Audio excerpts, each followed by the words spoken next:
อ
Alright, so it's been a lot of moving back and forth, but we're finally at the end of it.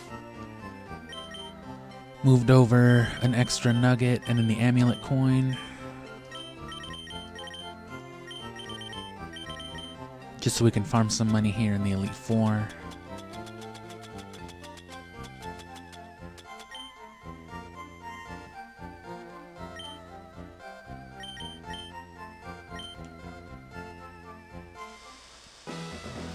The Elite Four is very quick though, and it gets a good amount of money.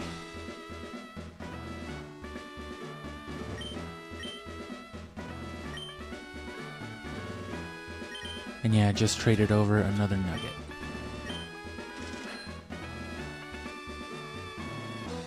So I need about 53,000. That's probably like a run of the Elite Four, but Rayquaza and Mewtwo can get it handled pretty quick.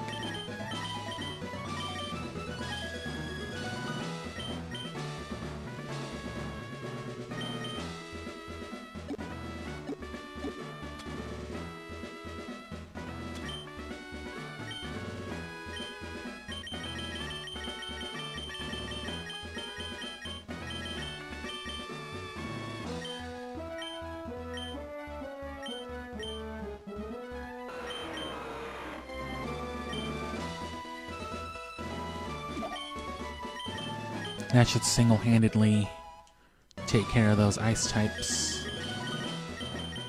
There's really nothing else to worry about. I mean, it's Rayquaza and Mewtwo. Whoops, should have saved before.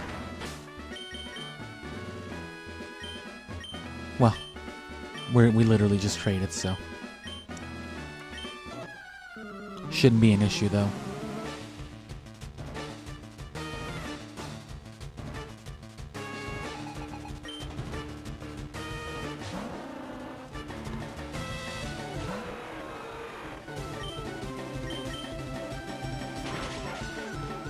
Break bust. Oh no, Rayquaza, don't do it.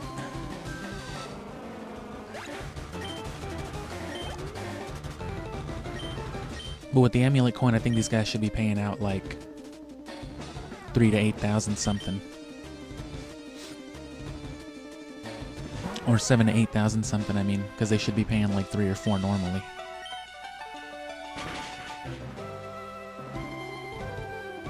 Oh, damn.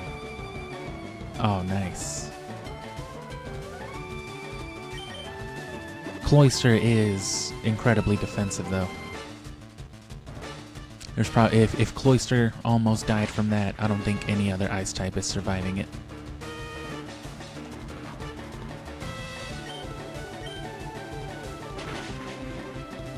And Jinx is fast, but it shouldn't be faster than a Rayquaza, some almost 20 levels higher now.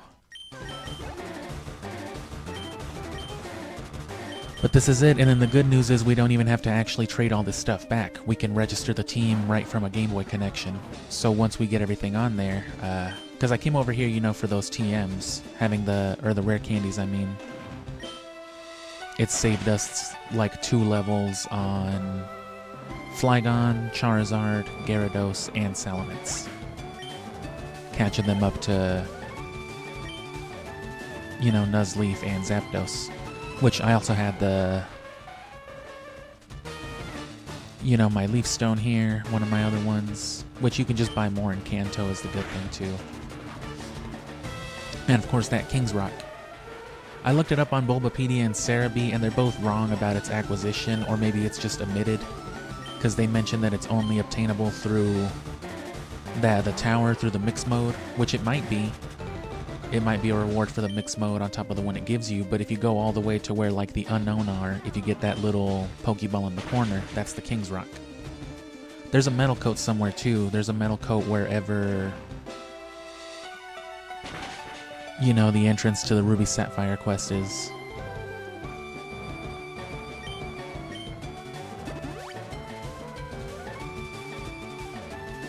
Of course, the reason why they give you those is because they're encourageable trade items. They want you trading and getting your Steelix and your Scizor or your Slowking or your Politoed.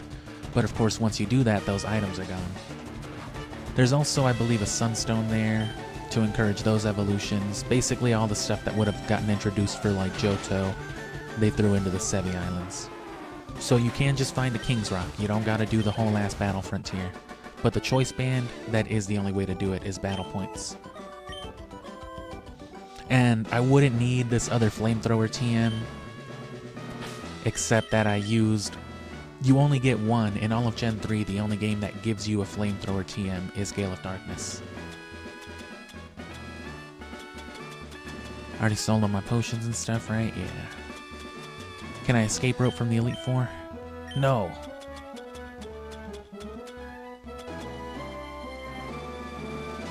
How much money did she give me? 13,000. Oh man, even better than I thought. I can always revive if I need to.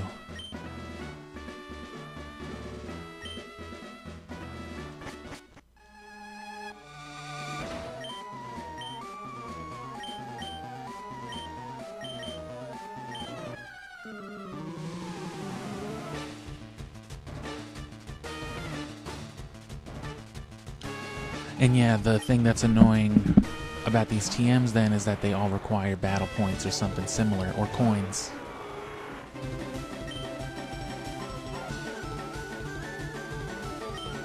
Gale of Darkness gives you one of each. It gives you an Ice Beam, a Flamethrower, and a Thunderbolt. Whereas Ruby and Sapphire both give you Thunderbolt and Ice Beam. It actually gives you Thunderbolt really early on, as soon as you do the new Mauville stuff for, what's-his-face, Watson. And I forget where you get the ice beam, but you get one of those too. But flamethrower, never.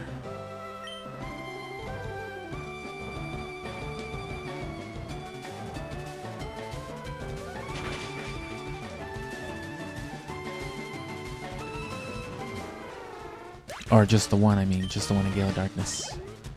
Every other one, no matter the version, has to be bought.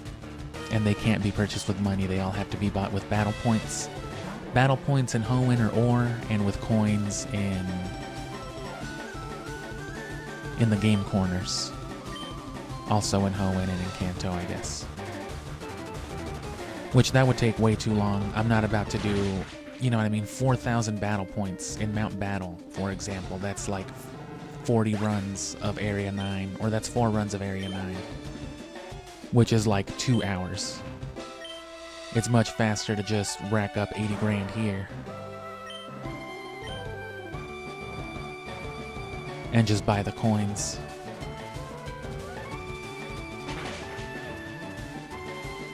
And again, that's just because I used the Flamethrower TM from Gale of Darkness on Flygon for the first round of the Ore Coliseum, which, you know, got us the lucky eggs sooner, so...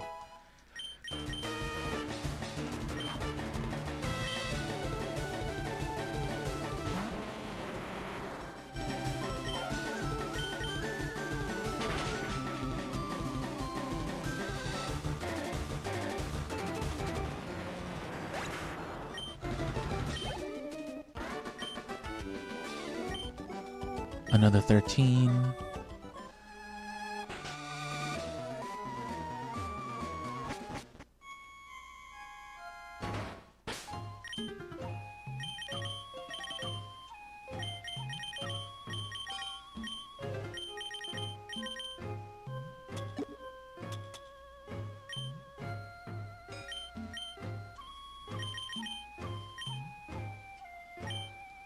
And you can see how much faster the 2D is. Imagine doing the 100 battle challenge like this without animations, just pressing a button and the battle's over.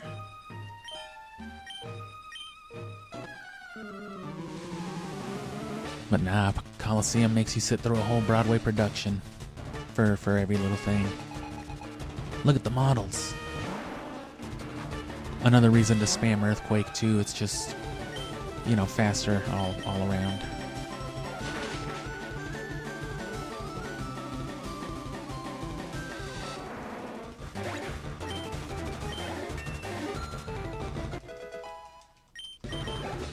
Most of our legendaries are still intact to be hunted one day for IVs or otherwise. If I ever work up the nerve to try out some Kanto RNG, or even better, some GameCube RNG, I can go for something like the really competitive, the same Zapdos that I plan on using, Shadow Zapdos, but, you know, I could get it in a cooler ball, like a luxury ball, and reset it for some IVs. Don't have to worry about shinies with it, because there's shiny locked in Gale of Darkness anyway.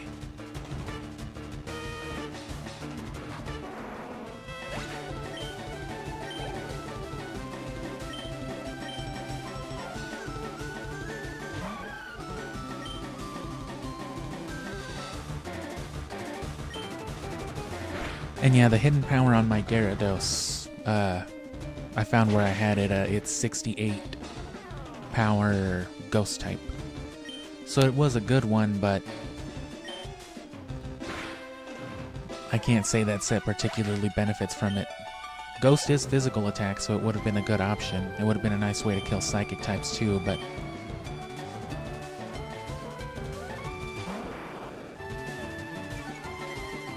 the only psychic types that wouldn't die by an earthquake are things that can levitate, which the only ones I can think of are,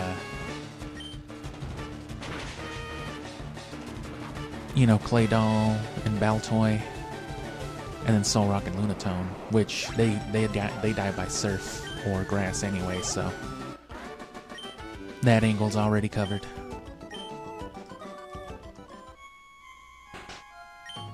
You win. Here's $44,000.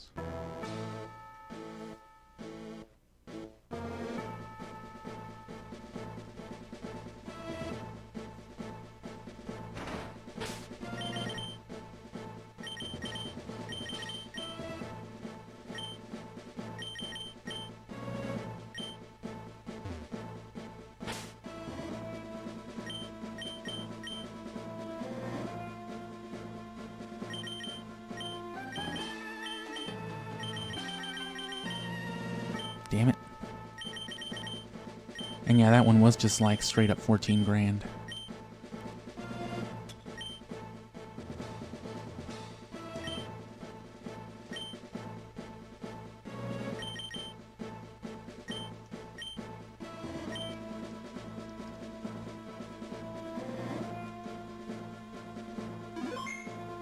So Lance should be enough already to get us, as long as it's at least another 14,000. Yeah, that'll put us at 82, which is more than enough for the 4,000 coins we need to buy flamethrower.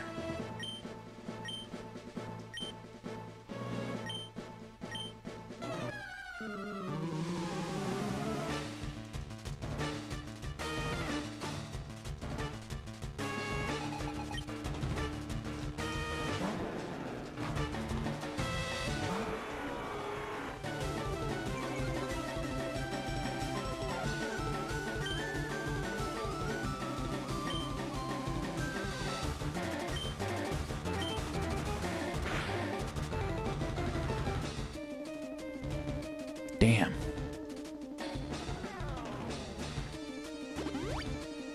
I was tempted to hit Gyarados with a Thunder Wave, because they have the tutor in this game, but I went with the Double Edge instead.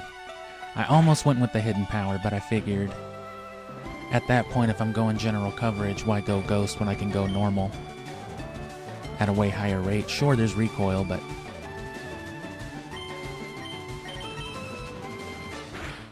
God damn.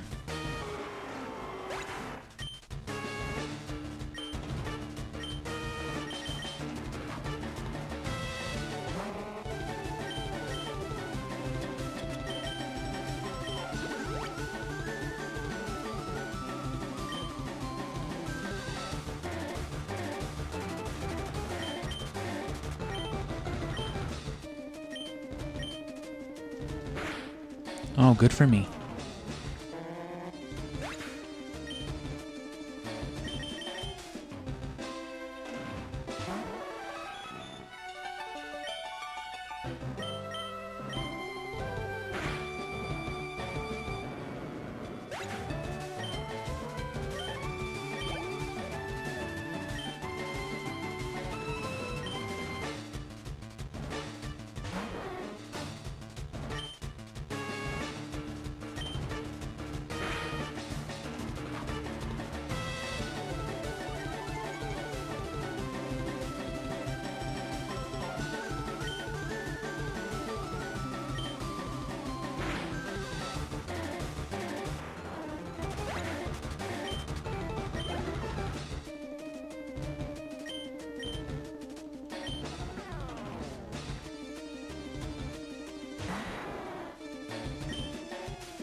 Another good Earthquake user.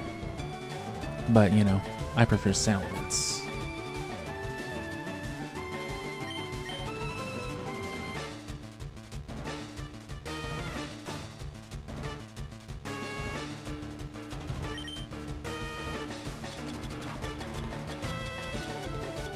Did I keep a single ether?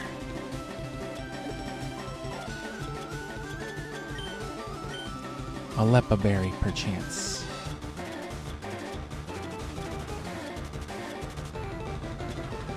Wow.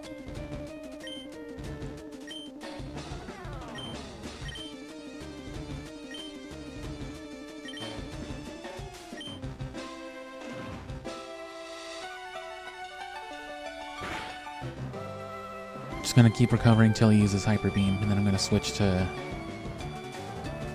Rayquaza.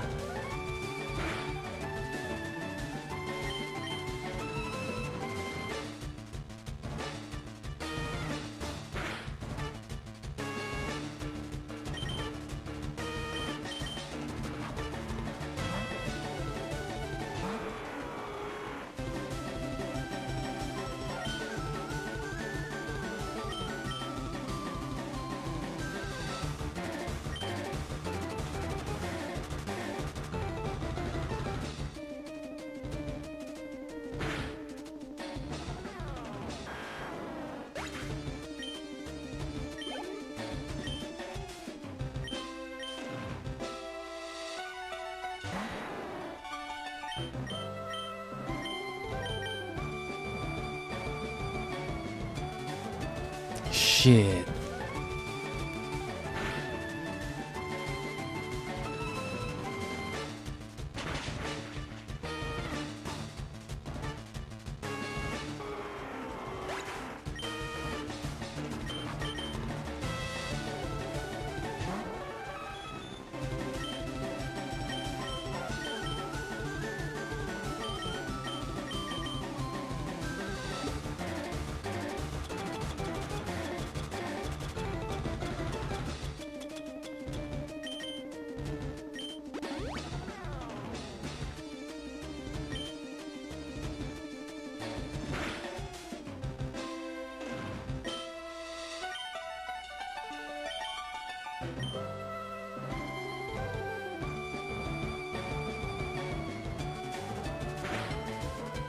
Don't you just love recover?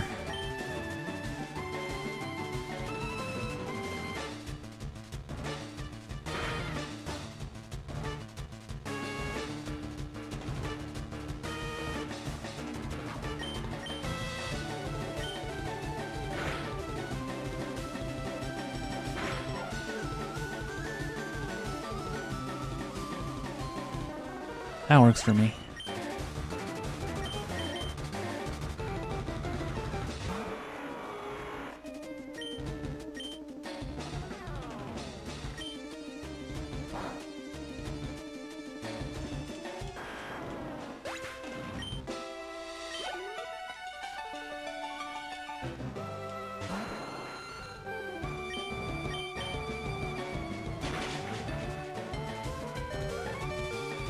That does not work with me. Oh.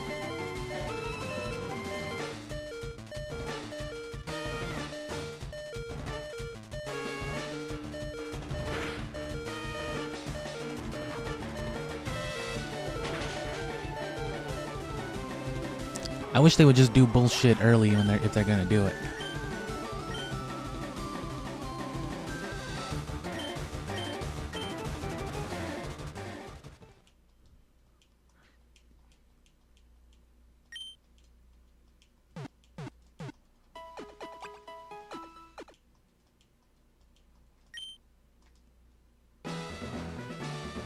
So what am I short? Because I do have some coins, but it's only like 100.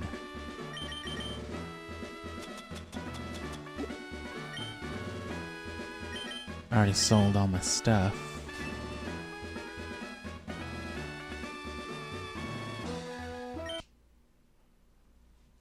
So that's too much of a detriment. Let's just hit him the right way.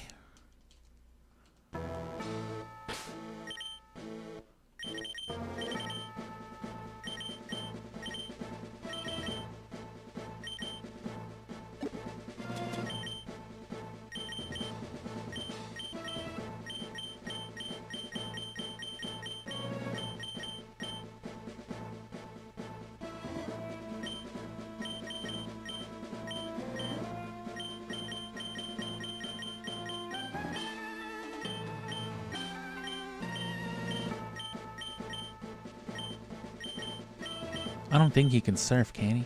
No. Can he learn waterfall? No.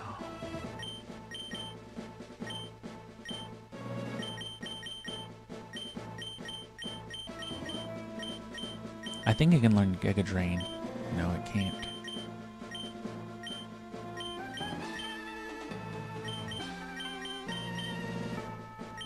Wow, can't even replace its moves with anything better to make up for that psychic.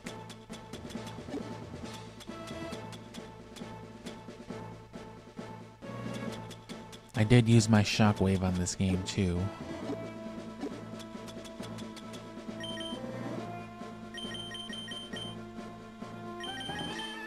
Yeah, I'll just have to go in early with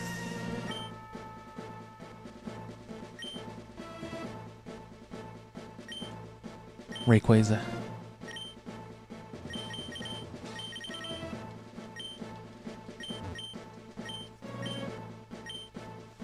Just spam the hyper beams.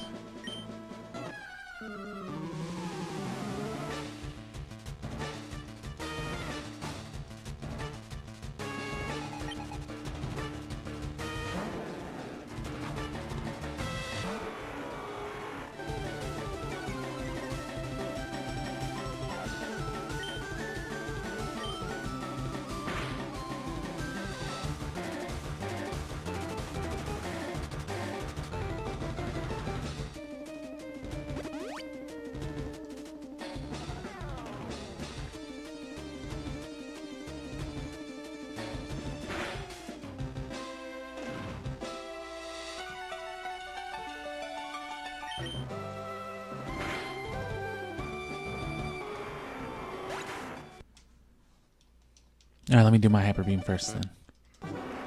Maybe that'll kill even with the intimidate.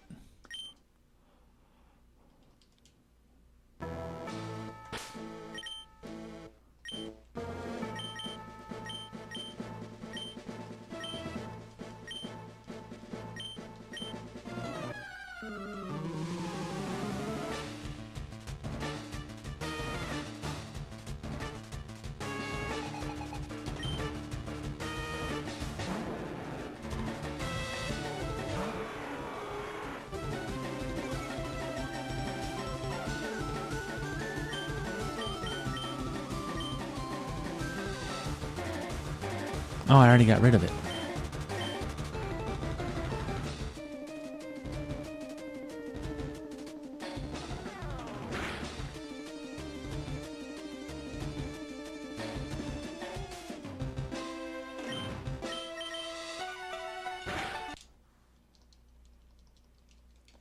Okay, well.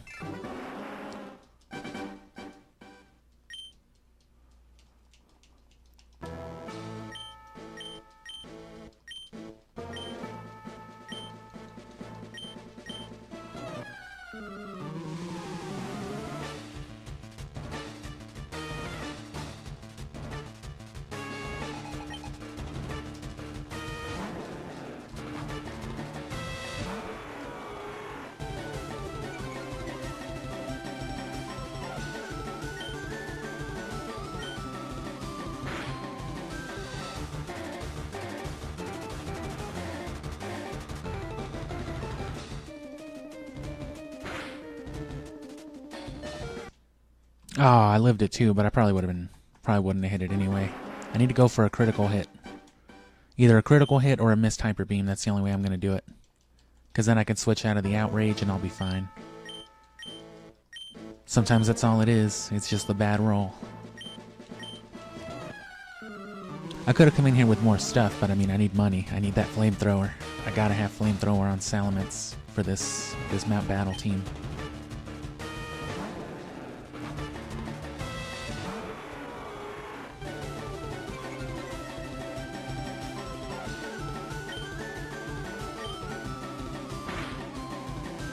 So it can low roll too.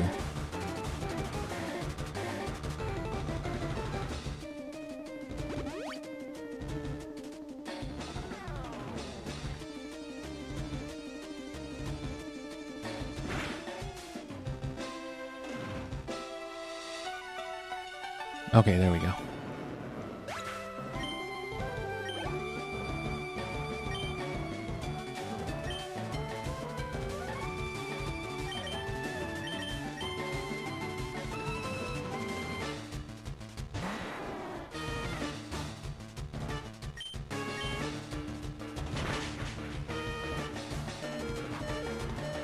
Come on, hit the outrage. Just hit the outrage.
Oh, nice.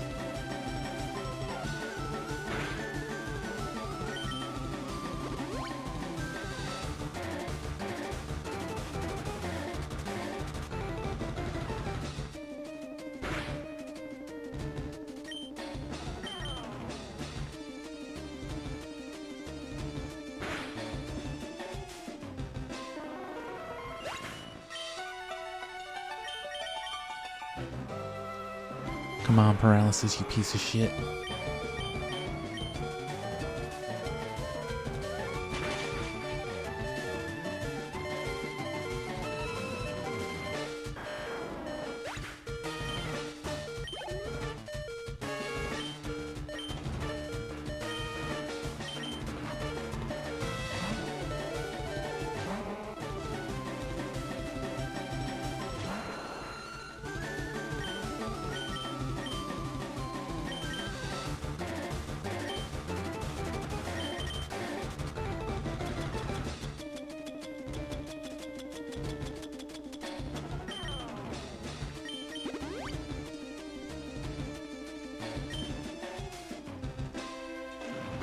Swear to God, if they give him the fucking boost.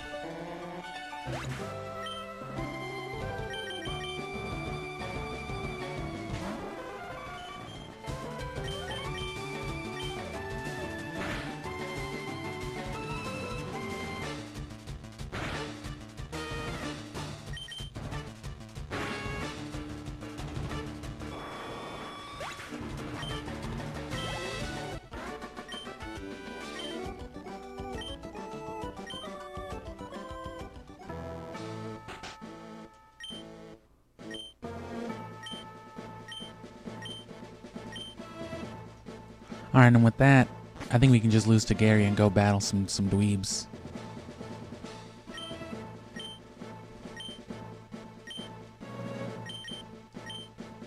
Because there's no cheesing out of this.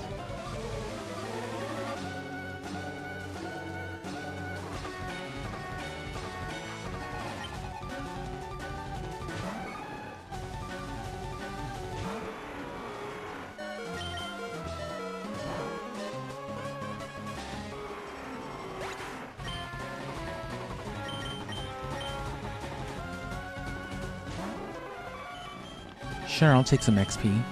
Oh no, I won't. Just mega horn me, bro.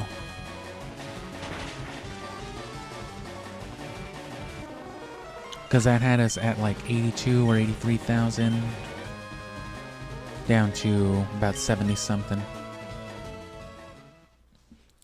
Which is an easy fix. I'm just going to go to the Sevi Islands. Or back to 7 Island, battle a couple of them dorks. And they should easily drop like some 5 grand a piece. And they'll be easy battles at like level 40 or 50. And that's it, just back to Celadon.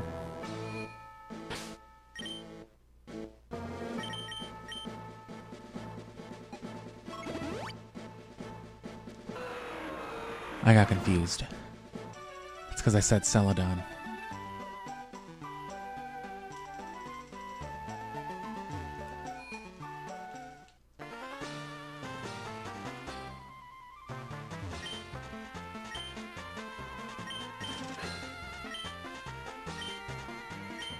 It's 4,000 coins for, you know, the Ice Beam, Thunderbolt, and Flamethrower TMs. The 11 moves, because they're all 11 TM spots away for some reason from each other. 13, 24, 35. Oh wait, we're... No, wait, yeah. I'm shy 8,000. Or 7,000 and some change.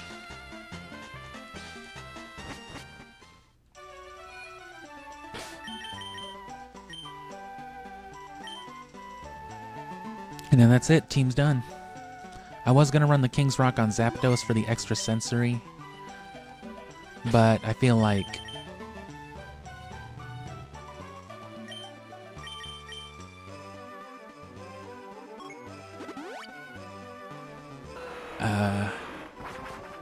because, you know, extra sensory can flinch.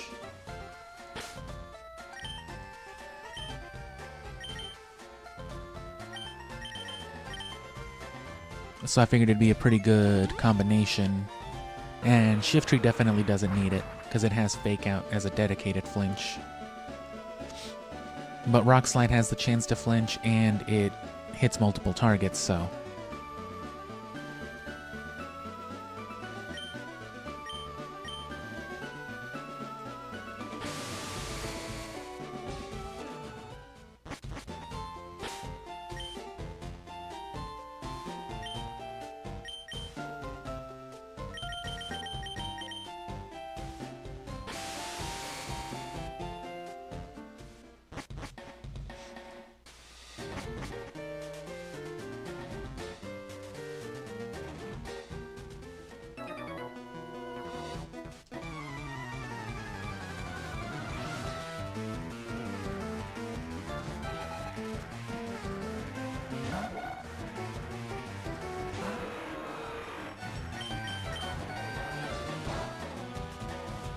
Just punch a little green bird.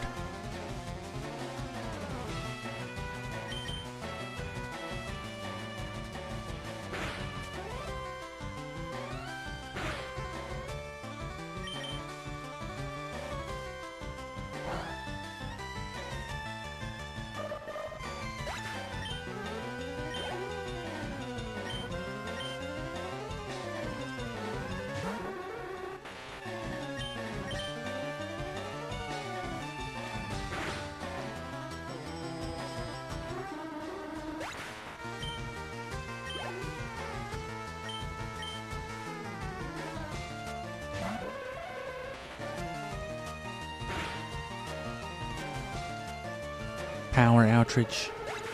Oh no. So that was $2,000.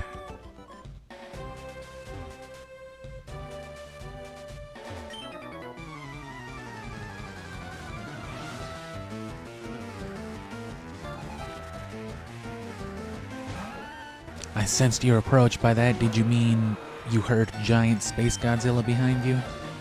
Fucking up that other guy? Yeah. Yeah, that's what I meant.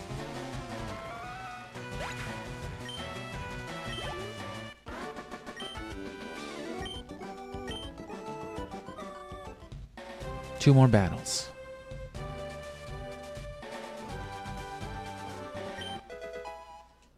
Banana. You found a banana in the dirt. Sweet.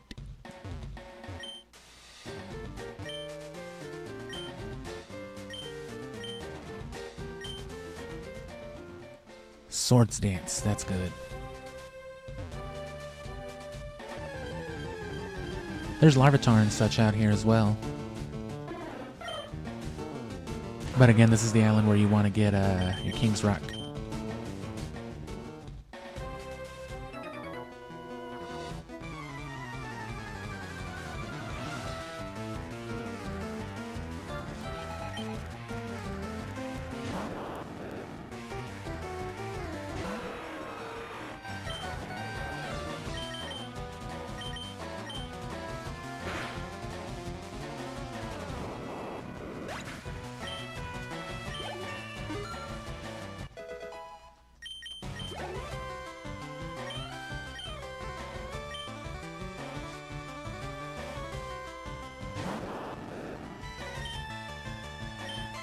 Fucking Tatty Mason.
How much money was that actually? Another 2 grand, right? Oh, 3 grand on that one. Are we good?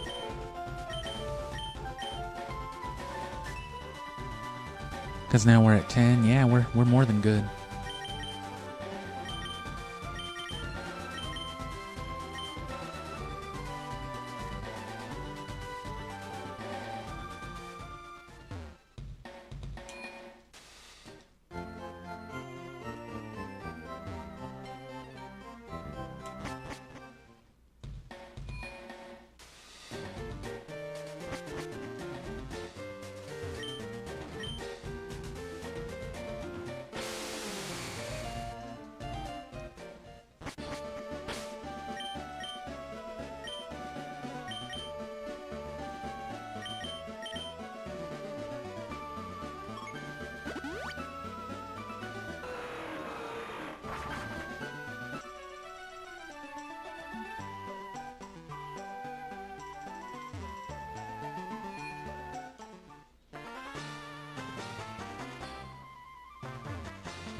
And there we go. And that's it. We're done. We're set.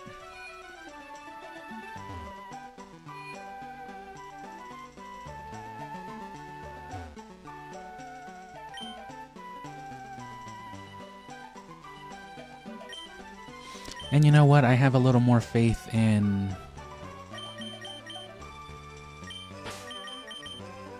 Salamence to be able to kill things easier than Zapdos can, so I will do the King's Rock on Zapdos. I want to go more for just the power on Charizard. Or on Salamence, I mean. That's why I choice banded Gyarados instead of Salamence too, because I don't want to be locked into a move with Gyarados, or with Salamence. But Gyarados is only going to be out there for one thing or another, so...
And I don't have my leftovers because those are on Gale of Darkness. So one more trade.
It's funny how much more PG and soft this game is to Coliseum and how much more dark they tried to make it with the intro. Oh fuck, it's dark and stormy.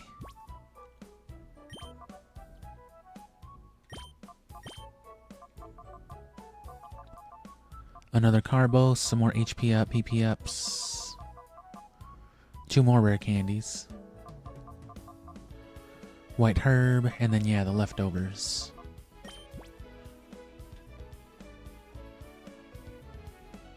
You get 2 leftovers in this game. Shadow Snorlax is holding one, and then you get one during the Bonsly on the SS Lorelei, as well as a Luxury Ball and Flamethrower.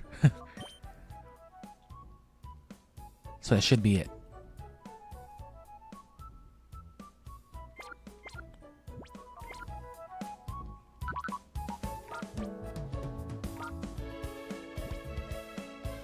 Yeah, because I don't have any PP maxes or anything like that.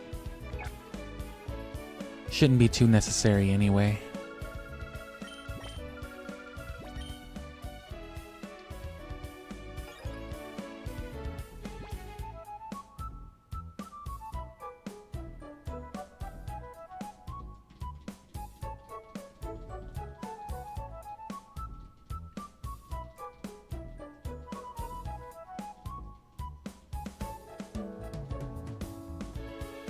So this is that original C dot that got replaced with yeah,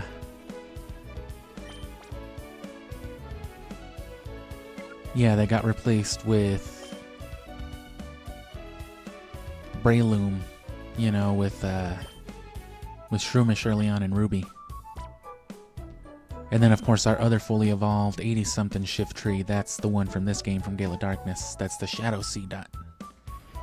And the one on our team, that's the one we went back to Ruby for and RNG'd better IVs on.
So a lot of flying, so some definite rock weakness, but nothing that everything else isn't designed to cover. And there's our shit right there. Soft sand to boost the earthquake, because the attack on this guy is not quite as high as the special attack, but the soft sand makes the earthquake still stronger. But then, you know, on the other end, stab Dragon Claw, Solar Beam without recharging, and, you know, Sunny Day boosted flamethrowers.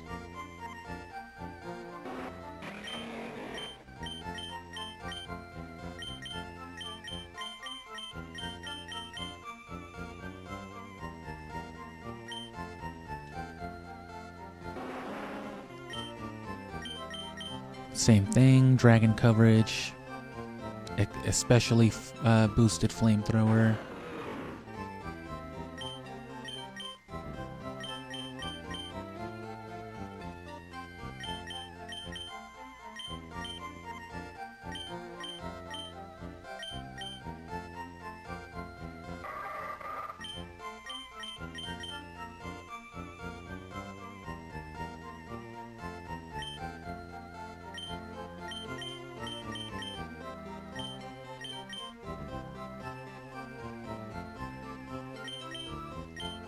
Yeah, special, physical.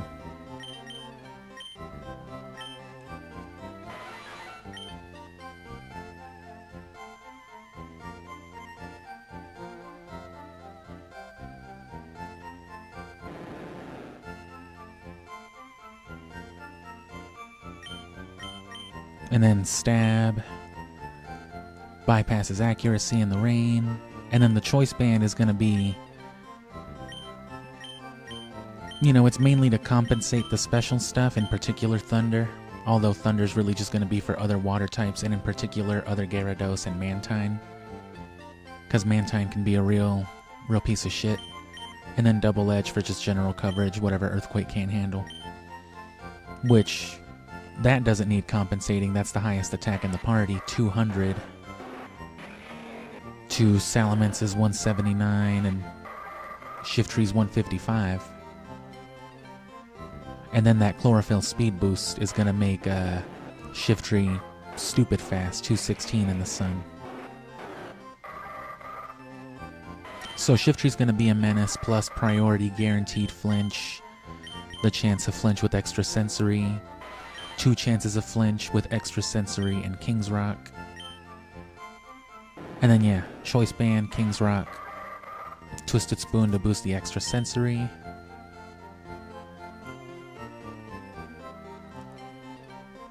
Or maybe I should go Shadow Tag to boost the Ghost then. Yeah, because the special attack's significantly higher already. Plus, you know, so the Solar Beam doesn't need it. The extra sensory's already going to be boosted. The Shadow Ball could use the compensating, I guess. Because it's really only for other ghost types then, you know. The ones that can't be dealt with extra sensory. This also handles fighting types. So maybe not. I'll let Shadow Ball be its little thing. I'll focus on the extra sensory. Otherwise, oh, Zapdos is still slower than Flygon and Charizard.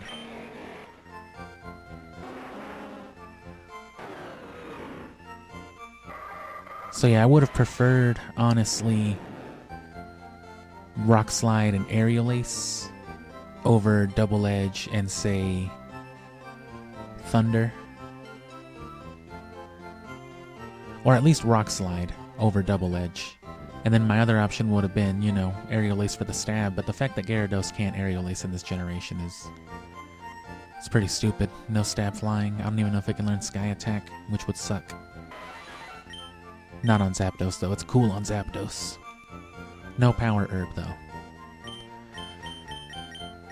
So that... yes, that does it. Moves, items, everything's ready.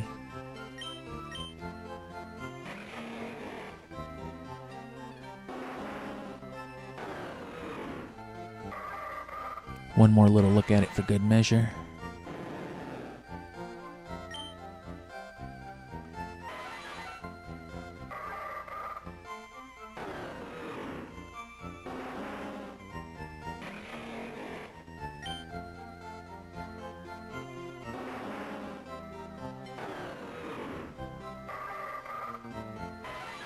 And yeah, we should be more than set.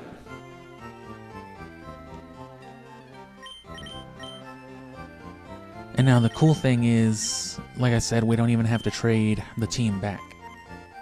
You're able to register from a Game Boy Link, so...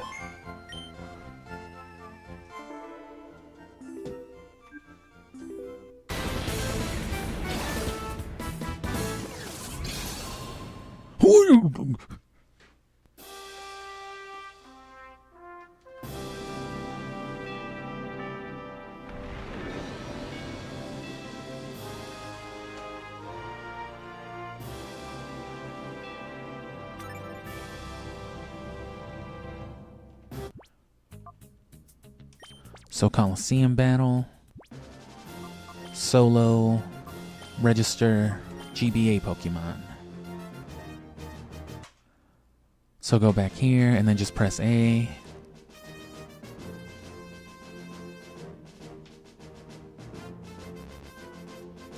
Oh, press the wrong button on the wrong controller. Too much shit up here.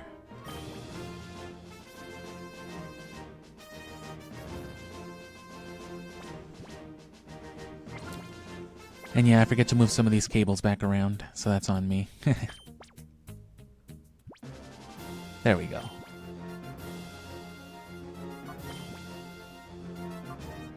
So you can register your team from Coliseum. I think you just have to save with like a proper team on there, but there's no point in trading all them back when this is all we're doing.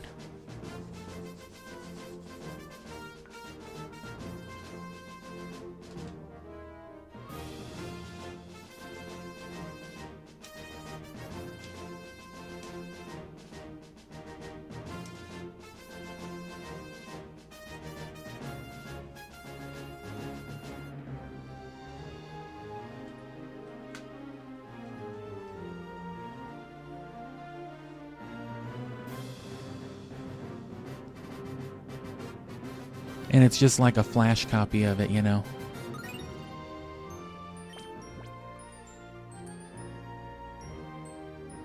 There's our guys.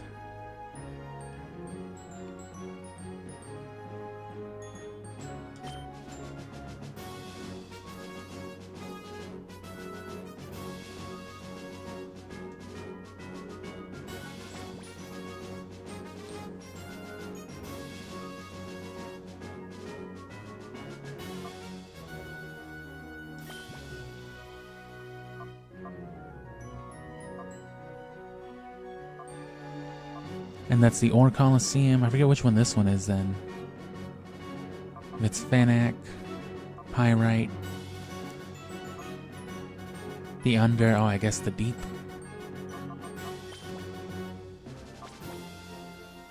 So let me see, allow same Pokemon, no. Allow hold items, yes. Not the same hold items. 2 or more Pokemon can sleep, no. 2+ can freeze, no. Allow skill swap, yes. User loses from self-destruct and explosion, good. Can last Pokemon use Perish Song or Destiny Bond? No.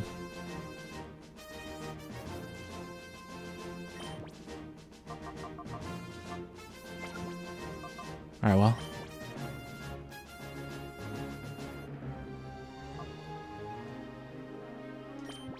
And we're definitely going double battle.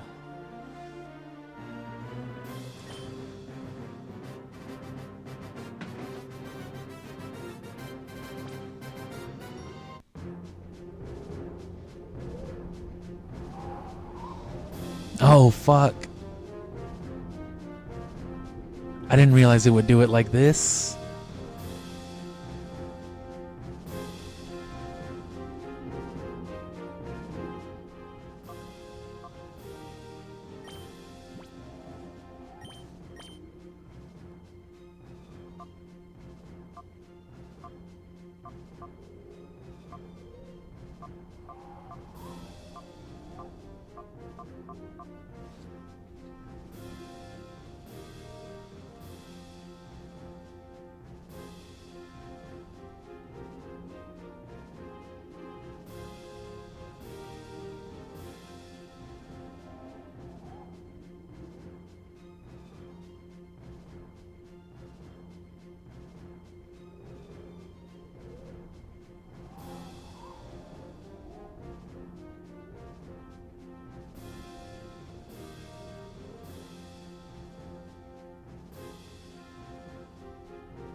Yeah, I don't think I can do it with the GBA registered team. I think I do have to trade them back.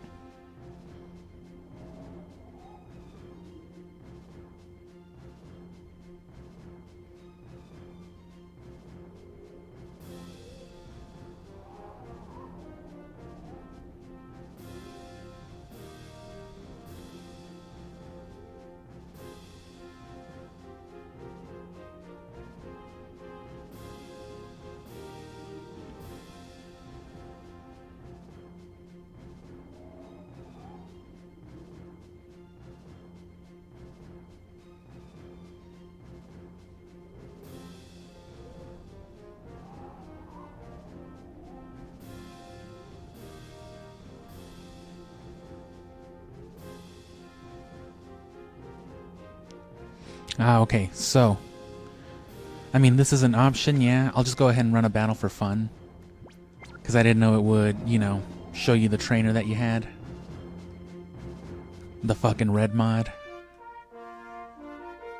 But no, it won't work. It has to be the you know, a team registered from the game.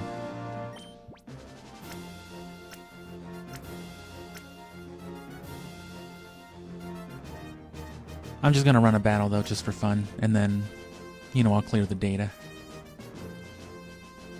And see, look at how easy it still is from the beginning.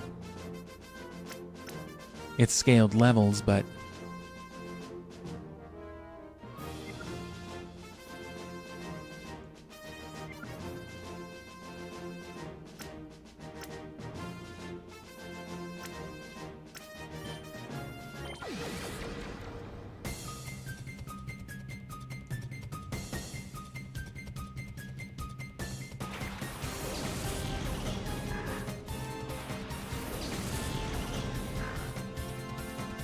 and definitely do double battles. It's one more Pokemon, but the animations are way faster, 2 at a time, and it's just...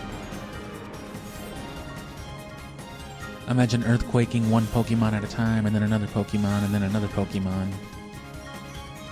Versus just earthquaking 2 Pokemon, and then the third.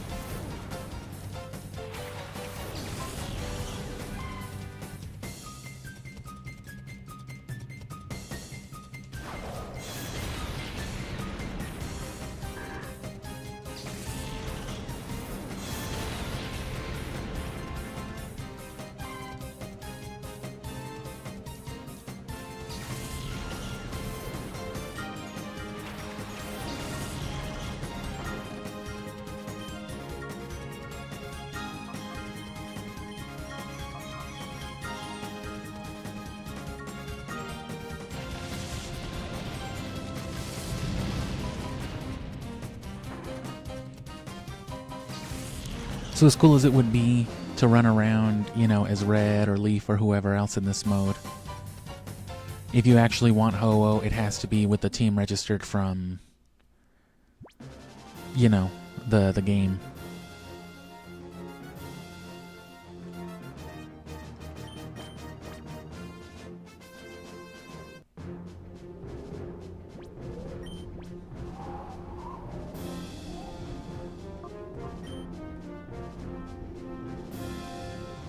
And see, it'll track the progress of this, but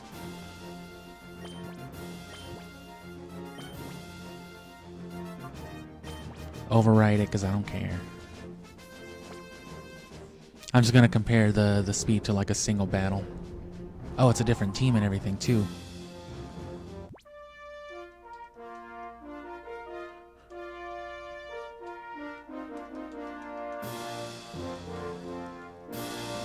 I hate that they do this every time. So versus just 3.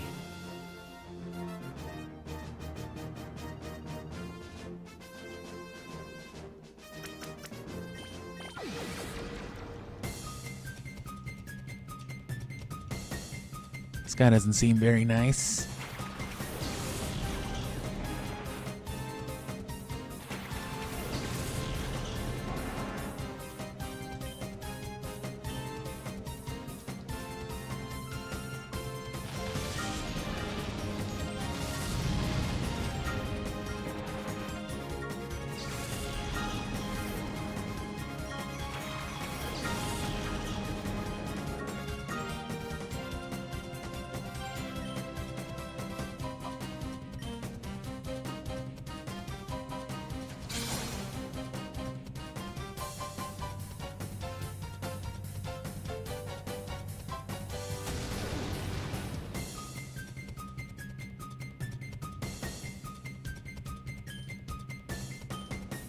Yeah, it seems to be taking about as much, and I'd rather have the synergy of 2 Pokemon out.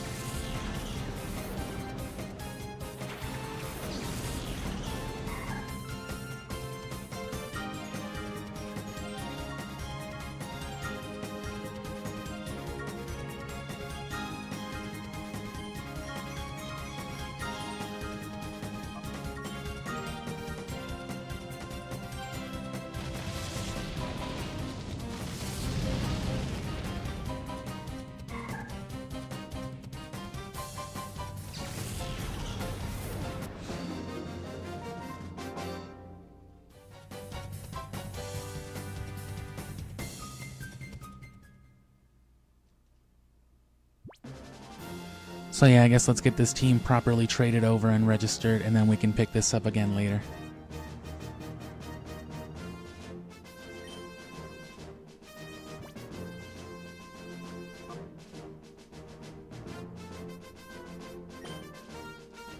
And then yeah, depending on like how you get your wins and all that, if you don't lose any Pokemon in a battle, you'll get like a...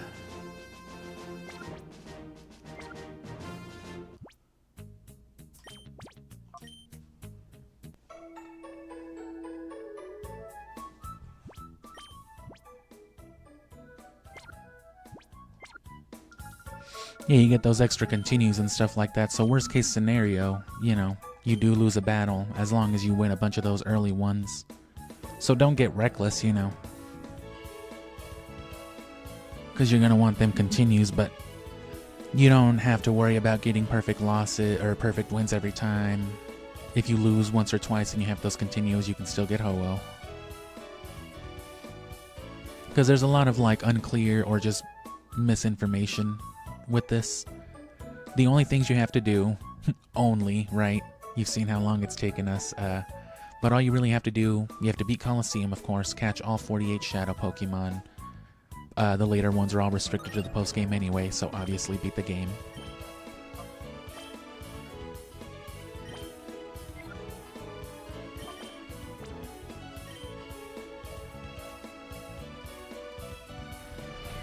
And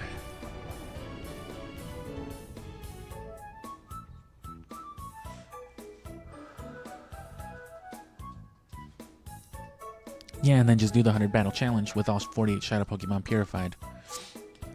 You don't even have to have done Mount Battle in the story mode, nothing else.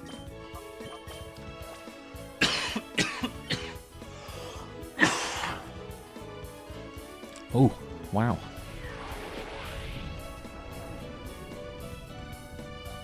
But that's it, those are your only criteria.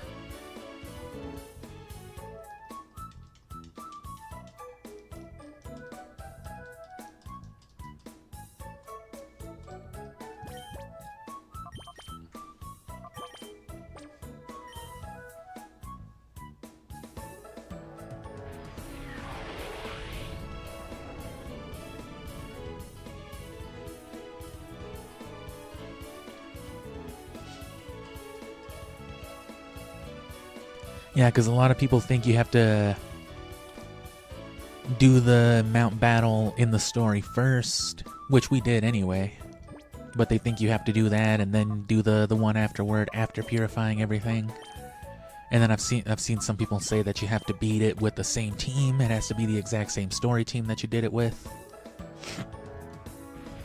And that everything is like at level 100, and a lot of this is like old school misinformation, like literally 20-year-old like internet posts from when people were figuring this stuff out or hadn't had it all quite sorted yet.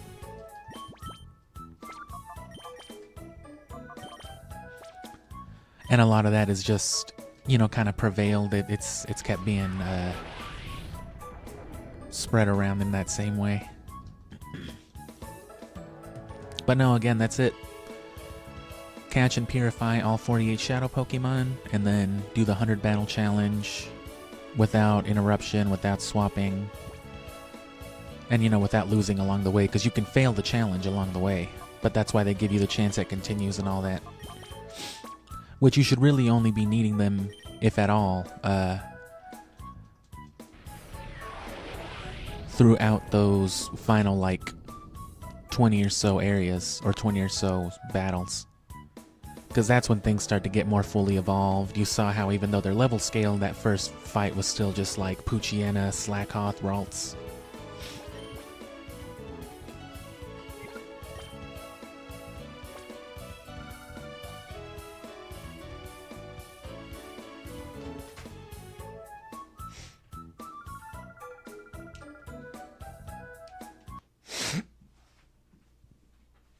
Okay, so now our team is back.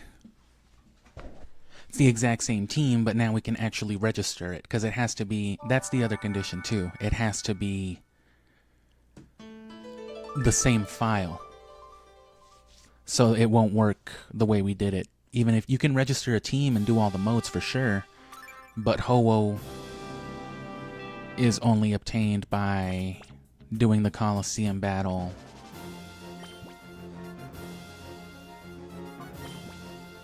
with a Coliseum team.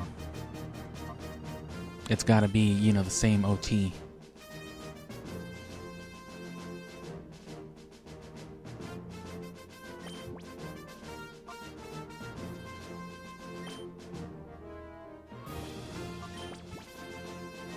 So yeah, overwrite that data associated with them, registration complete. Now it's linked to this file, and we're good to go. And like I said, double battles are just as fast, probably faster, even if it's one more Pokemon. Especially with this exact dynamic, because anything that might be problematic gets, you know, mitigated right away with the drafting.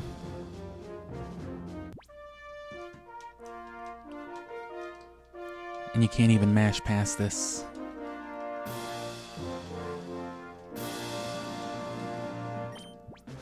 And so just earthquakes.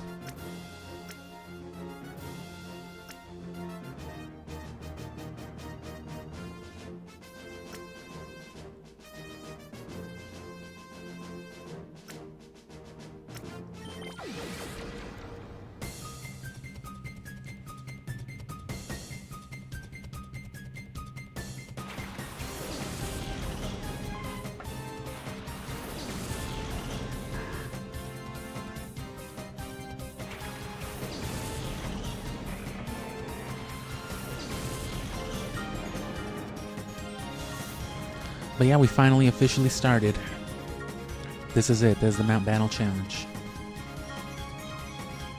This is Daft Punk. No, it ain't.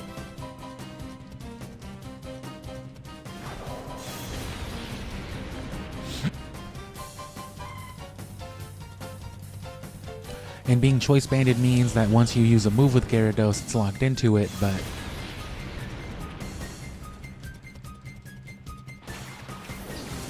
it's just gonna fuck everything up.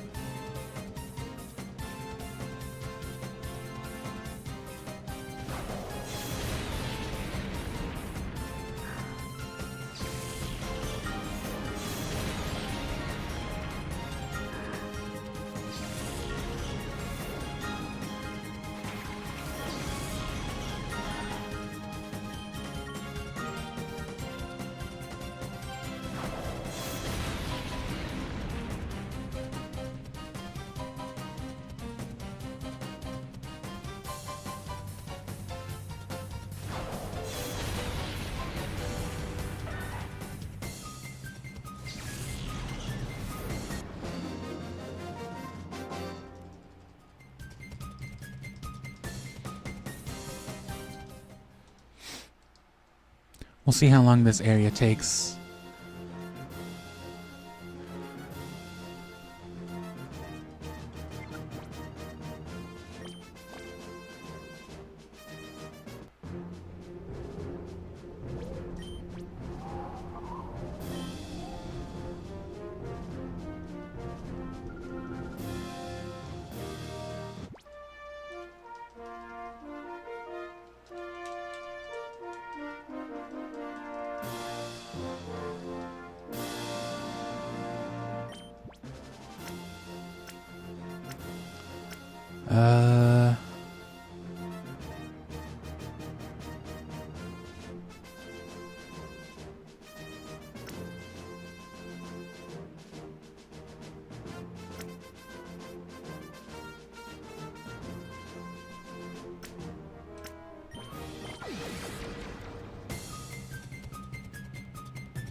All things considered, those intros and everything, I'd say these first 3 or 4 areas will probably take 3 to 3.5 minutes of battle. So at least a couple hours for those first few. Maybe less.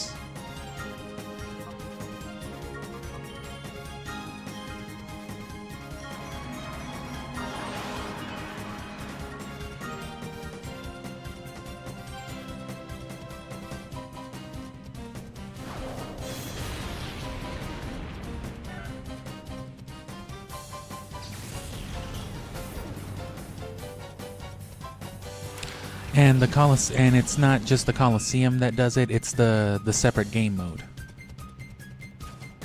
Which you just missed us doing all the registration for all that. We linked up from the Game Boy first and registered the team from Fire Red, but you can do the challenge like that, but I'm pretty sure it won't give you Ho-Oh if you do it that way.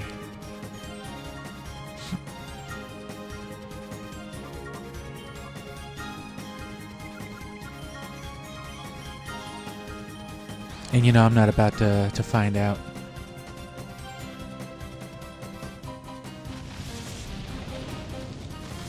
Yeah, no, the Coliseum is actually lower leveled in Coliseum than the Mount Battle is lower leveled in Coliseum than it is Gale of Darkness.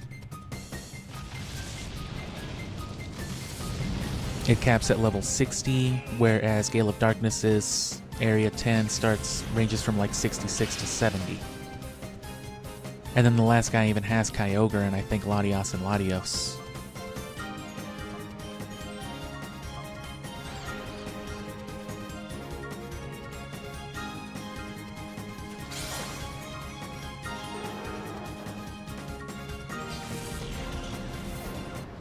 But this is the extra battle mode. So the Colosseums and the Mount Battle here, they do scale to your level. Actually, the Colosseum mode has level 50 and level 100 Colosseums. It caps you at level 50, but you have to have that level minimum. A perfect win, so there's another continue.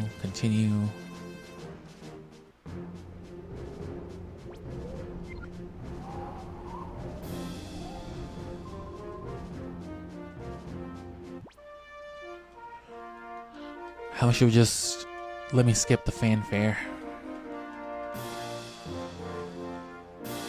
A Phoebus.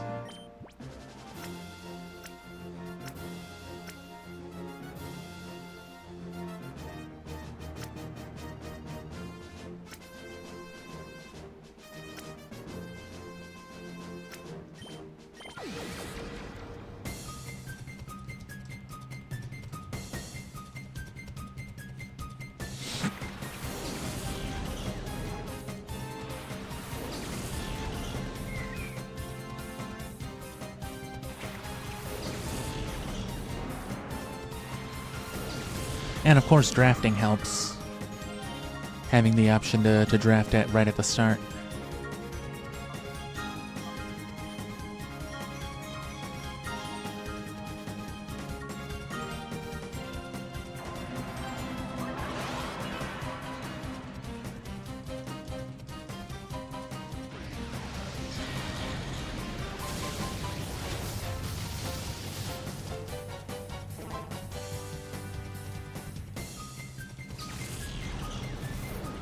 For all of these special game modes, though, they don't restrict the use of, mythical and bigger legendaries, so feel free to, like I said, bring your Rayquaza, your Mewtwo. But if you ever want to graduate to the Battle Frontier and, Gale of Darknesses or Coliseum, which scales to your level, but also bans Pokemon like the big guys, then you want yourself a proper team, which this is more than good enough.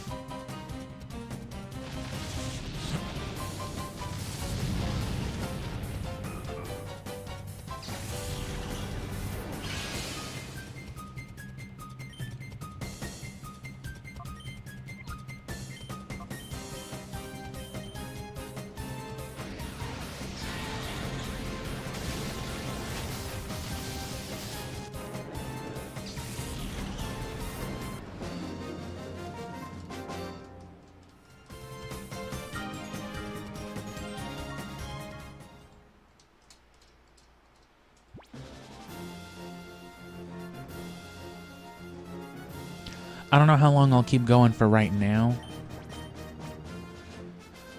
That last hour that I spent, you know, trading and moving stuff around was a little longer than I thought. Oh, shit. I gotta start over. I'm just kidding. Make sure you continue.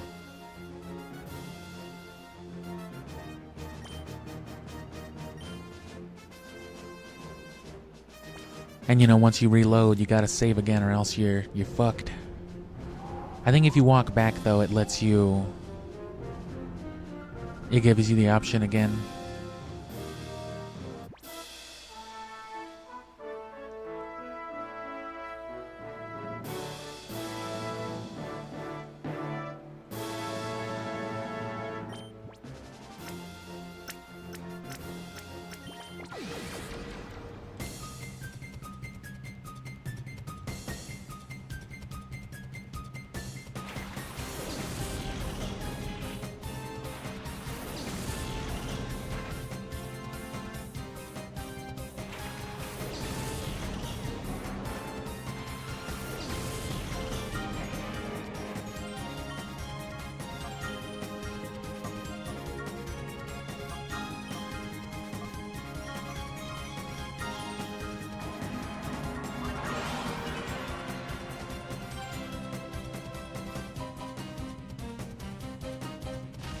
Really wish Shiftry could have learned Rock Slide though.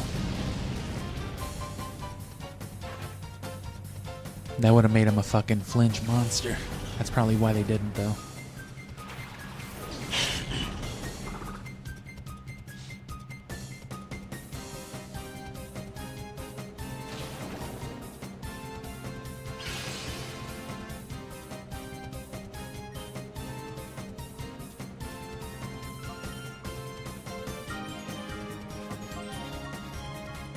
Damn.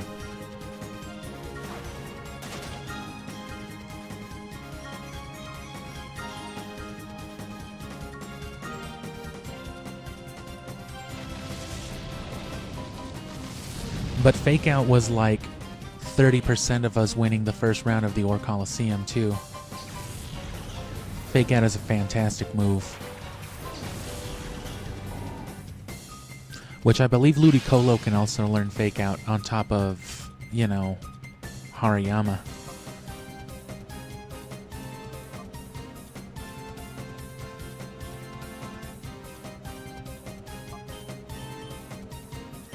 So throw those three in a team together and, you know, you're good.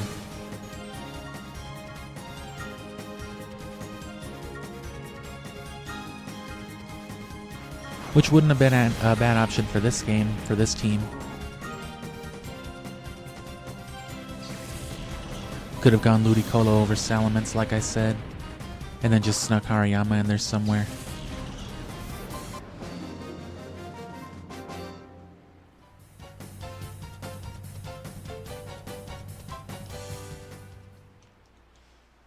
And as always, can't forget Smeargle.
I don't know if these guys even use items. They might not. The Ore Coliseum for sure does. I'm pretty sure the Battle Frontier does as well. A lot of berries and stuff like that.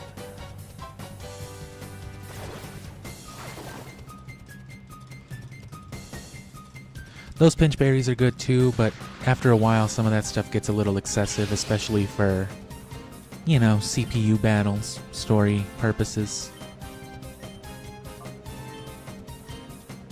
If you ever plan on getting really competitive with another person in Gen 3 though, you might want to look into like those berries. And Gale of Darkness is definitely the place to do it. If I weren't already going for that time flute and clearing Mount Battle myself and gotten all the points that I did, I would have preferred to have done that on Gale of Darkness.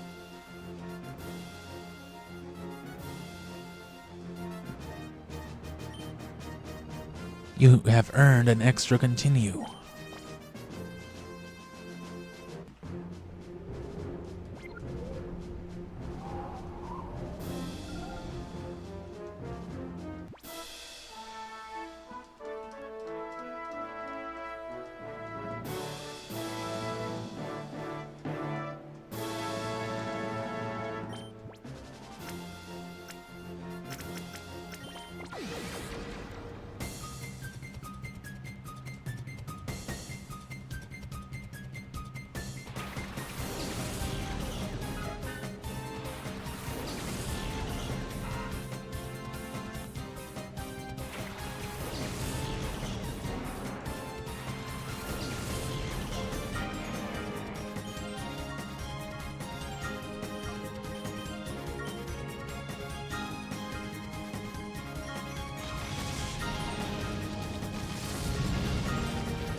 Damn.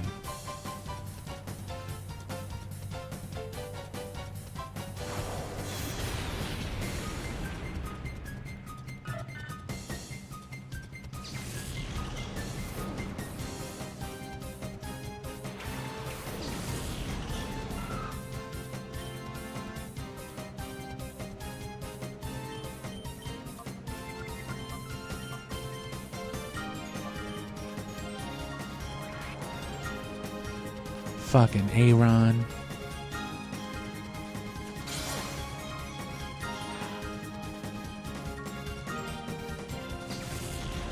Shedinja's kind of a scary Pokemon to have amidst a bunch of nonsense.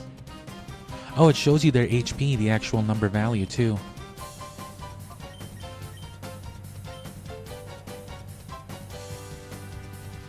Didn't even realize.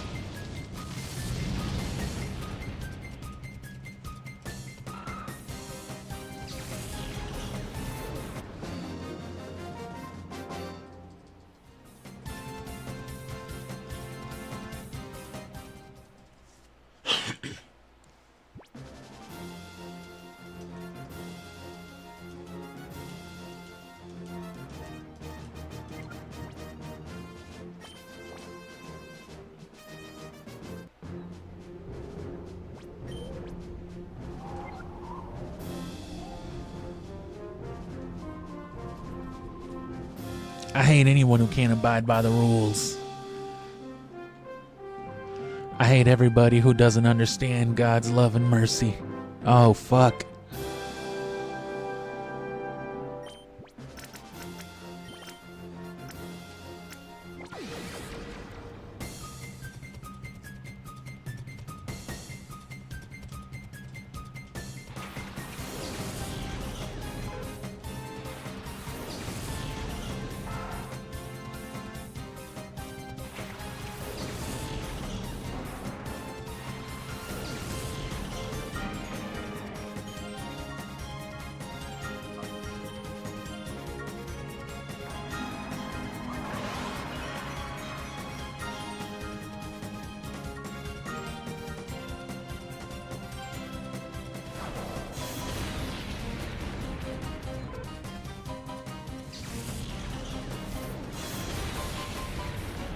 And like I said, especially as the battles get more advanced, you know, the levels won't change, but they'll eventually start using actually formidable Pokemon.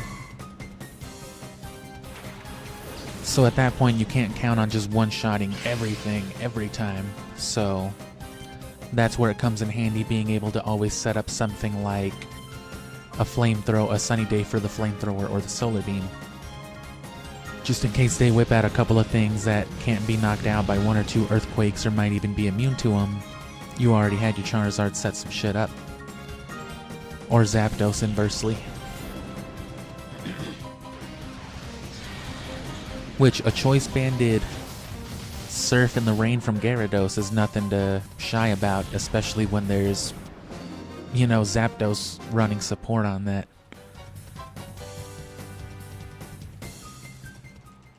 Damn, you're even more hateful than I am. I couldn't win. And then just mash B, I guess, because you don't want to suspend. Oh no, mash A to continue.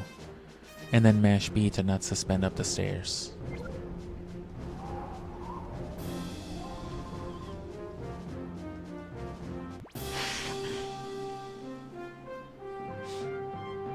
Same thing.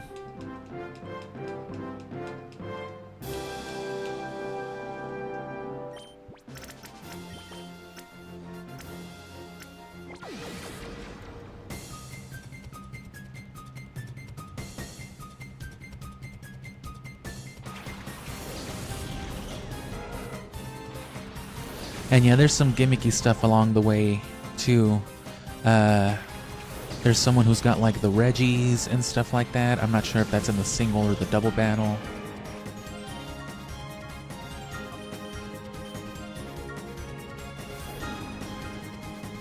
And, you know, just other things like that. It can get tricky. And I think it's either Mount Battle or the Ore Coliseum. I think it's the Ore Coliseum where one of the guys in the single or the double battle format has Latios and or Latias with the Soul Dew, which is ridiculous.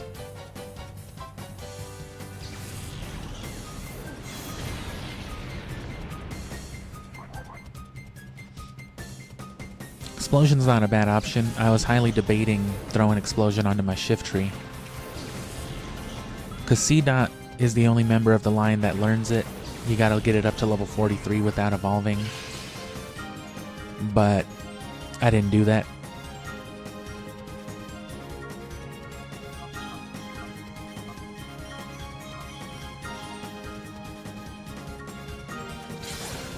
But, you know, on one island, there's an Explosion tutor anyway, so there's always the option to go and get it.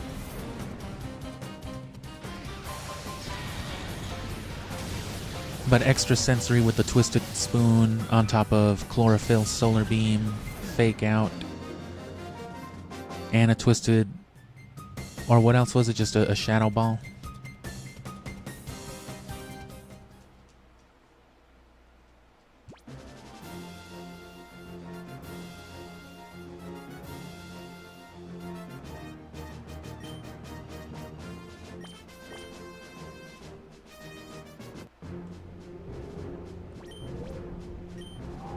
Damn it. Keep getting confused on when to press A, when to press B.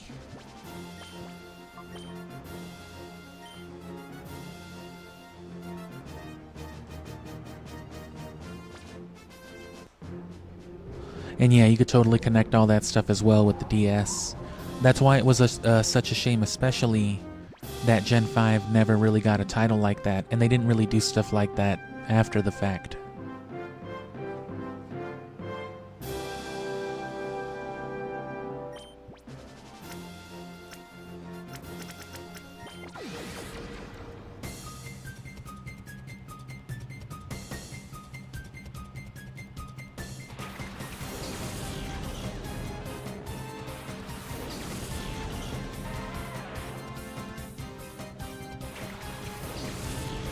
But yeah, you know, Gen 1 and 2 could always connect with the N64 for stadium compatibility.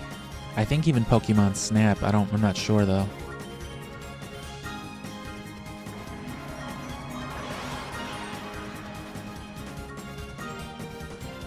And then yeah, obviously all the Gen 3 stuff that you've been seeing us do throughout the summer, and then Gen 4 you could do, you know, much the same. I believe there was other compatibilities too with like WiiWare. One of the other early ways to get Mew, you know, without the events and all that, is in Gen 4. I think it's like Poke Rancher or My Pokemon Ranch, whatever that WiiWare's called. If you complete the Pokedex on there, all 400 and something, almost 500 Pokemon at that time, I think that's what you have to do, and then your reward for it is...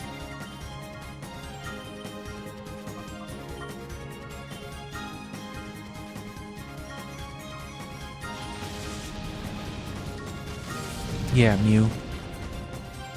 Or it's like how you could get Manaphy or Fion from that one Ranger game, but it had some kind of like hard data set so that even if you reset the save file, the game itself still knew. So that being said, you know, that makes that specific Pokemon Ranger Manaphy something real valuable, I guess. Because what are the odds of someone having like a new sealed copy of that game where the Manaphy's never been, you know, claimed or artificially or forcefully, you know, retained? Because you're not supposed to. It's supposed to clear, and it's supposed to only be one associated with that file. You can always, you know, force it back in, but at that point you could kind of call it cheating. Because you're not supposed to be able to, and it expressly doesn't want you to.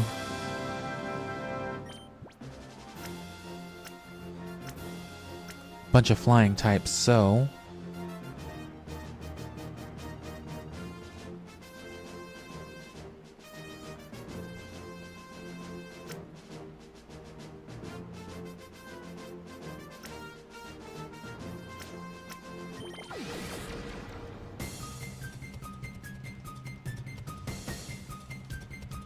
Alien.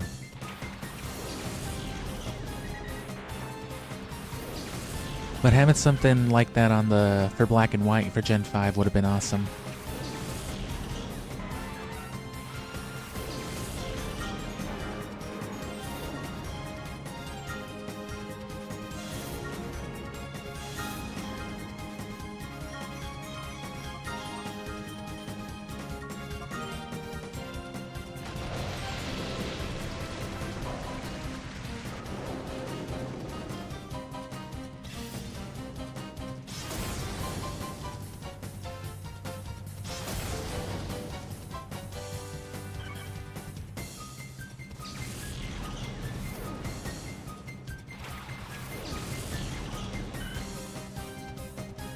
Nice.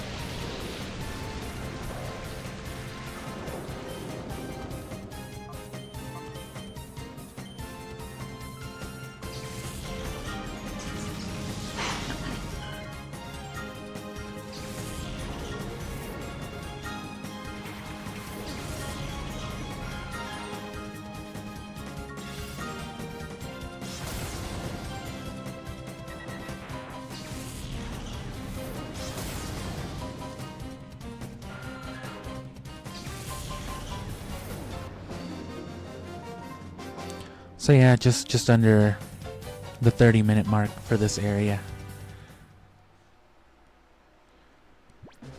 Which even the later battles shouldn't take much longer with, you know, Pokemon of this caliber, not with Yoshi's smug ass on our side. Of course, these also get you more battle points, so we're definitely going to restock on some goodies here too. So anything else we might need, right? Whereas you got 500 or some shit before, 42. I was wrong.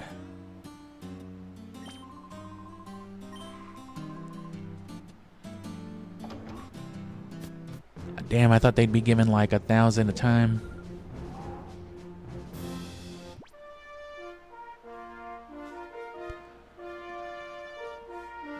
Oh. Those are some Pokemon, alright. Solar Beam Earthquake. Firequake. I don't know what it is, but I'm scared of it. So a whole ass helping hand support team.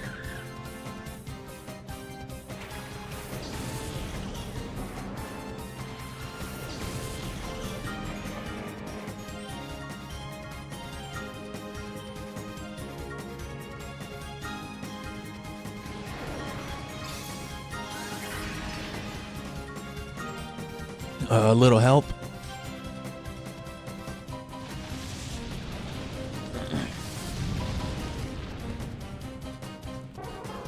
And odds are, if Charizard outspeeds, Flygon outspeeds, because it's not much slower.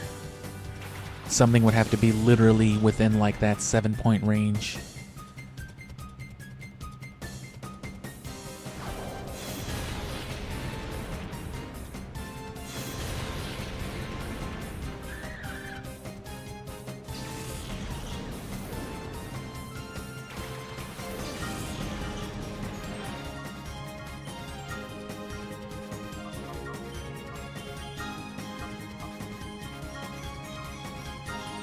It's just faster than flamethrower.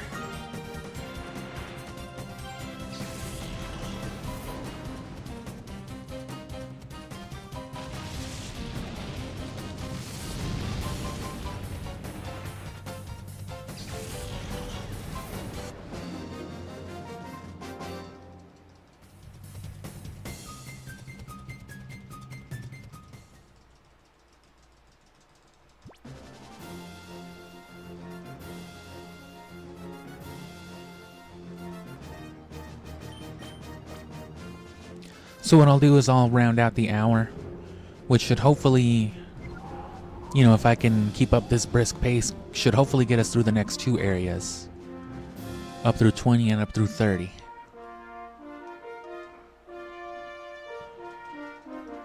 And the rest should be doable tonight.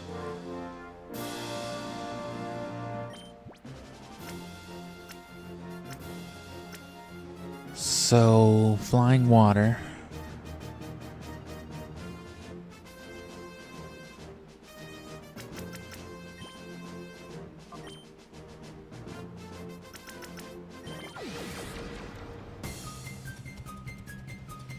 Kevlar. Fun Old Man was in Nom with Lieutenant Surge, Pokenom.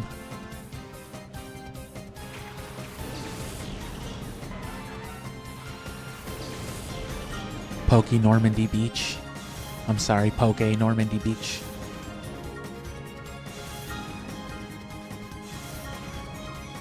And you see what I'm talking about with these other water flying types? This is exactly what I mean.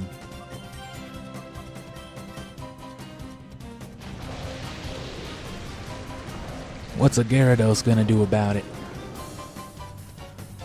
Choice banded Gyarados at that.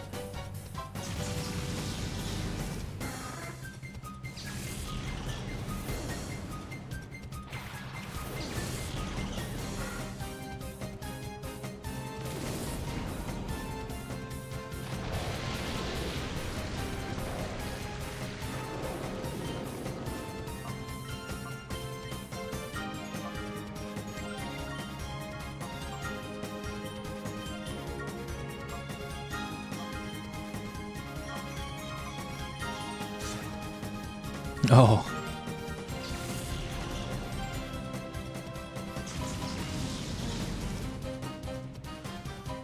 Even just neutral damage on a tankier Pokemon like Mawile, that's pretty good, coming from a Gyarados. That's the difference a choice band makes.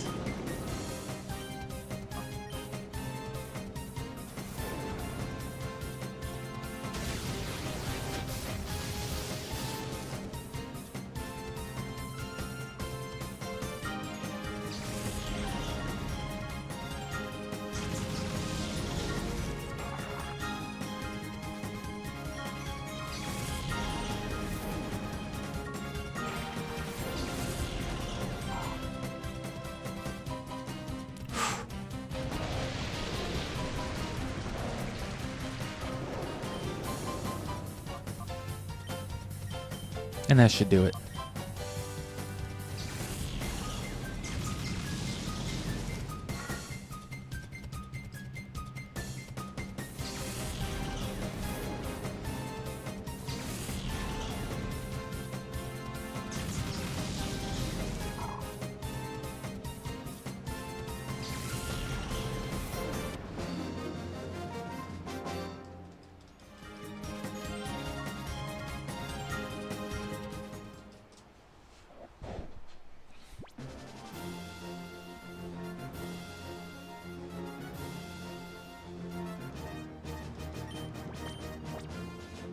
Weather ball would also be a cool option for something like shift tree. Although that's just being, being very hopeful, very specific to this setup.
Trico being able to have Dragon Breath bred onto it would be cooler if not for the fact that it could also learn Dragon Claw, which is just better.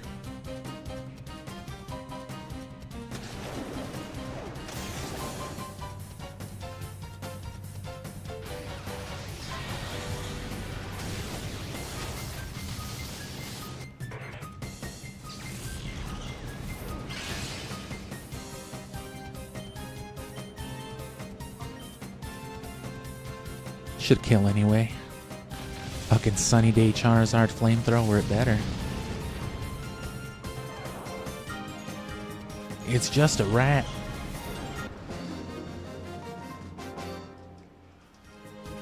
You know how to battle. And not just adequately either, damn. Damn, bro, I've been watching your stream, that's crazy. Fuck you. Oh, what the fuck, man? Varian. I'm a member of the elite race in the Ore region. Oh, shit.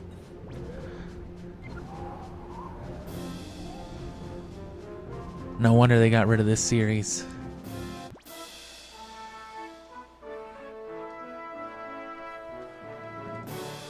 Johto starters.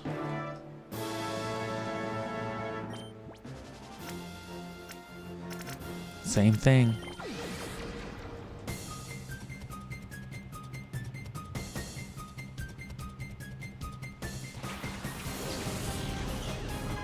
So yeah, we're gonna go till the end of the hour, so another 40-ish minutes. Maybe a little longer, maybe a little less, depending on when we get to, on where we are. You know, if we've only got like a battle or something left for the area, we'll finish. You know.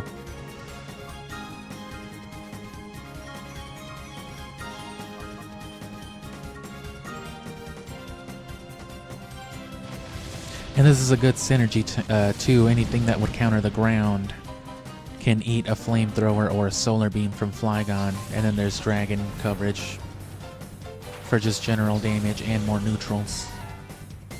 Charizard's a lot more restrictive because it's really just the fire stuff, but it's worth setting up the Sunny Day and having stab flamethrower. And then Outrage. you know.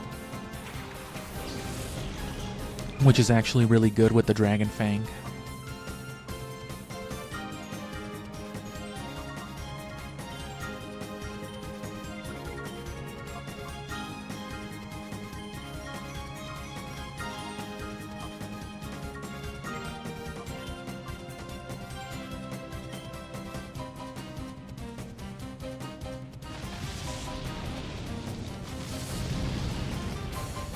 Damn, I thought it would still kill because it was just a Cyndaquil.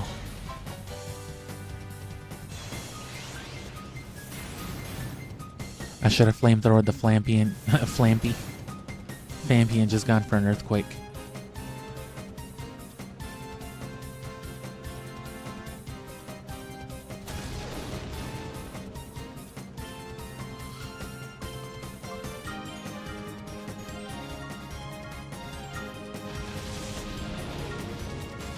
Oh, that's why it wasn't Sunny Dade. That would have killed the Cyndaquil then.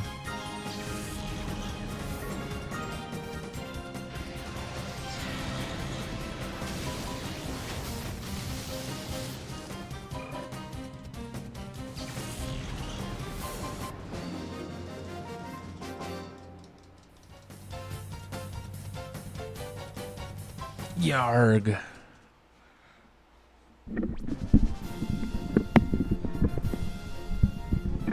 A blowout? No, this is a Pompadour.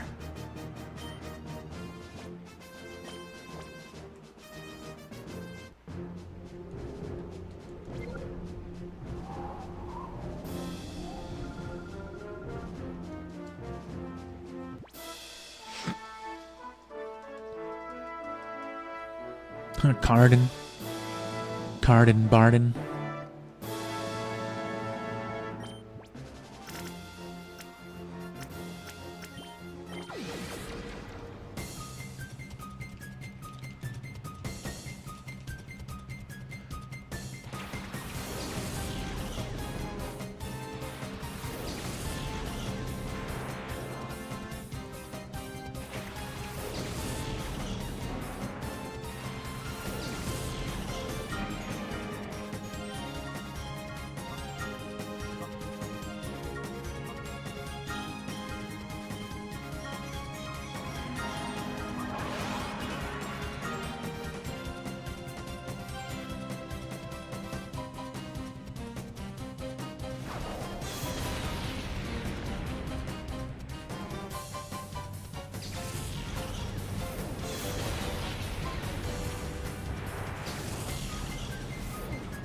And of course, it's nice to be able to save and suspend, you know, in between each battle.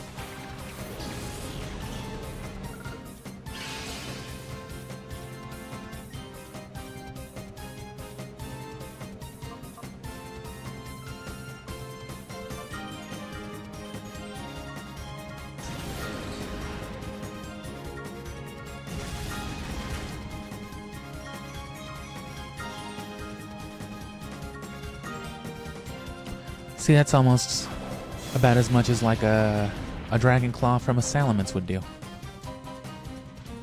That's about proportionate, just without the critical hit ratio.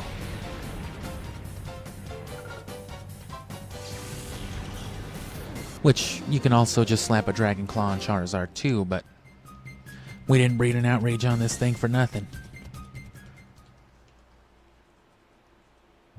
Of course, super effective, right? The goal is to have that kill something like a Flygon or a Salamence in an emergency. Though my Salamence is particularly slow. It's more of like a mixed offense build. And on top of that, you know, the speed IB was actually kind of shit. It was like an 11, so... other Salamences might be a problem. At least in terms of being faster, not really in terms of affecting the team, though. And if it's all water, well...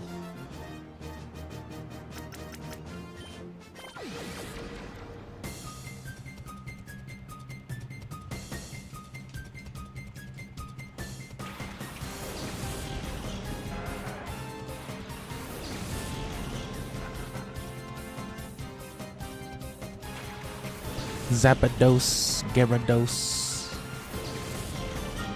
Arbudos, Charados.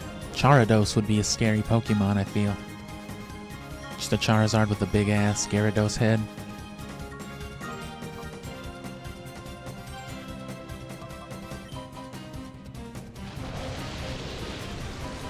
Earthquake should kill them both.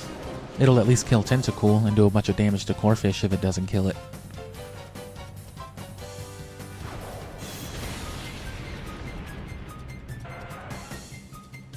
But it should definitely kill with this fucking crazy attack stat. Choice Bandit, are you kidding me?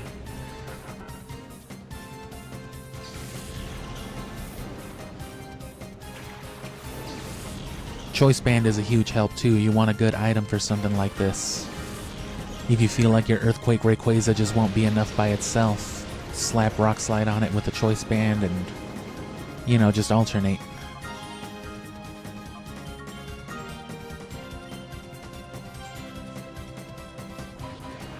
Swift Swim, of course.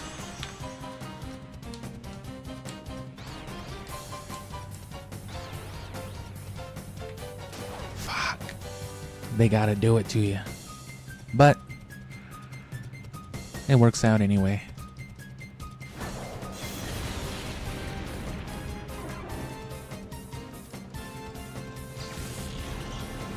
And if it comes down to it, if it's a team that looks like we can just whole-ass Earthquake, Gyarados, and Salamence are probably the way to go on that. Because even with the soft sand, Salamence still has a stronger Earthquake than Flygon, being a ground type. But you know, Flygon is there for the flamethrowers and the solar beams more than anything. Its actual type stuff, the Dragon Claw and the ground stuff, is just general coverage. It's most of what we'll be doing, but you want damage from Flygon, you know what I'm saying, you want to hit those solar beams.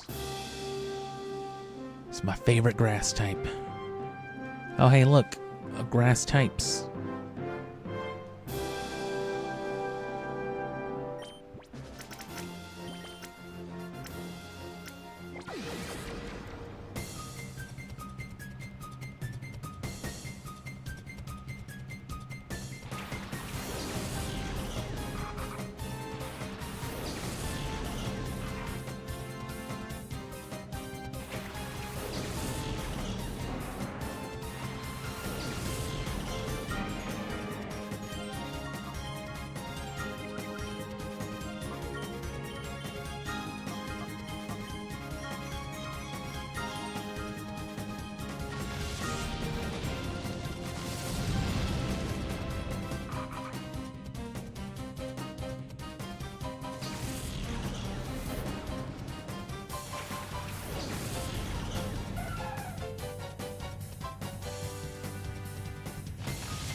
And while Charizard shouldn't have a problem with later tankier grass types, say your Venusaurs and your Meganiums, you'll definitely want to have the Sunny Day set up for that. But of course, against big grass types, you also have to worry about setting up their Chlorophyll, setting up their Solar Beams too. Not that a Solar Beam will do a whole lot to a Charizard or even a Flygon.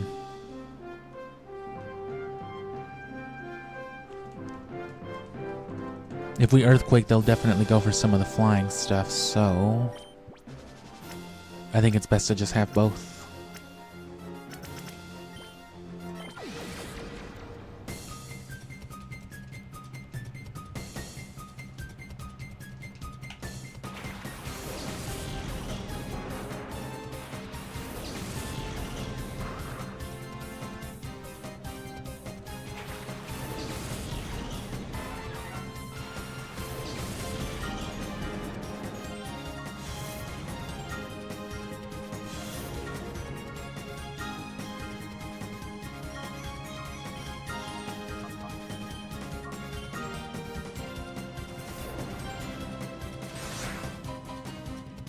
We'll see how much a neutral surf does to Vibrava. Choice Bandit in the Rain Dance. Because it should do significantly more than Thunder.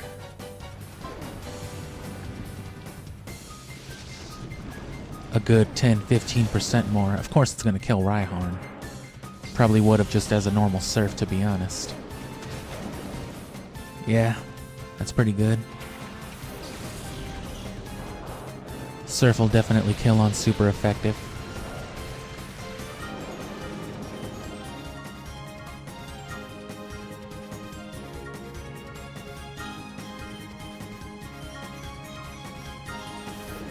Come on, flinch. Especially since it didn't kill.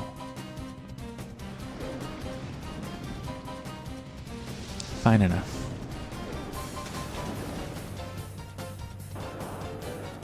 We'll pretend it flinched him so hard it actually slowed him down. Damn, that's crazy.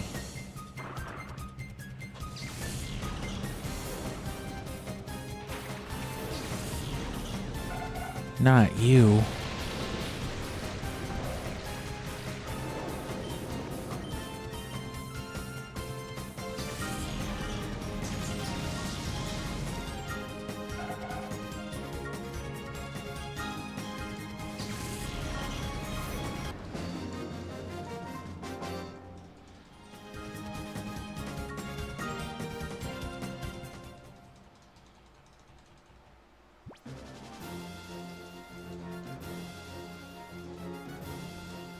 Fucking Raul. Whatever your name is. Fucking Rugburn. Please don't even think about beating my Pokemon with a rusty bat. Swear to God, I hope you don't do that.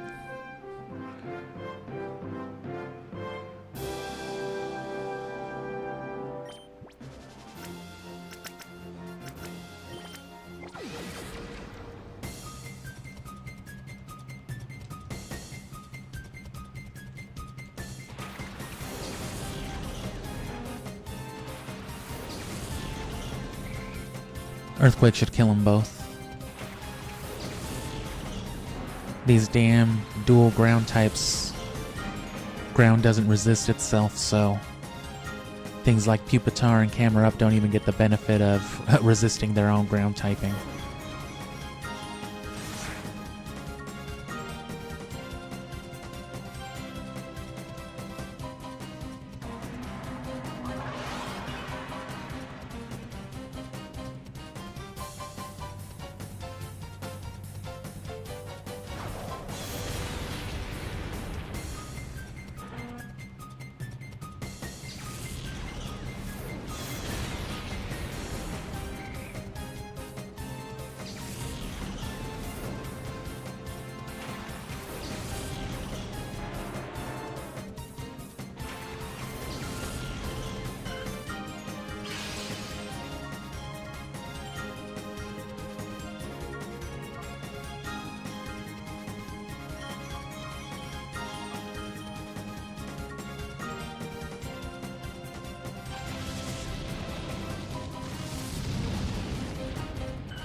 And another reason the double battles I think are better is because with ideal conditions, you know, you throw out a double earthquake, the battle can be done in that one turn. Assuming you don't have any levitators or flying types.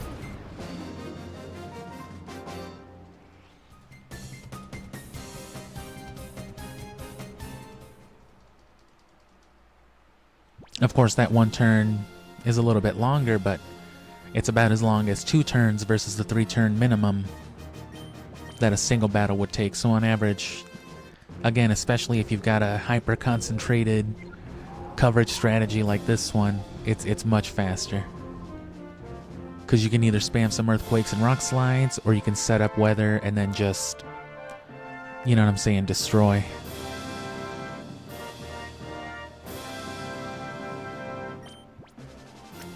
In this case,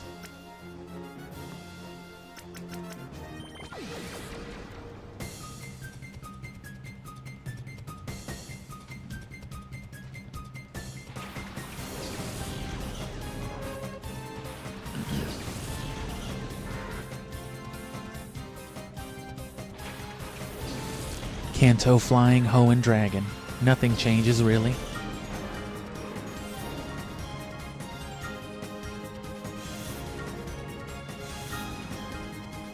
Help control the poison and the bug, so Intimidate's a good option for that, and of course just Rain Dance and Rock Slide.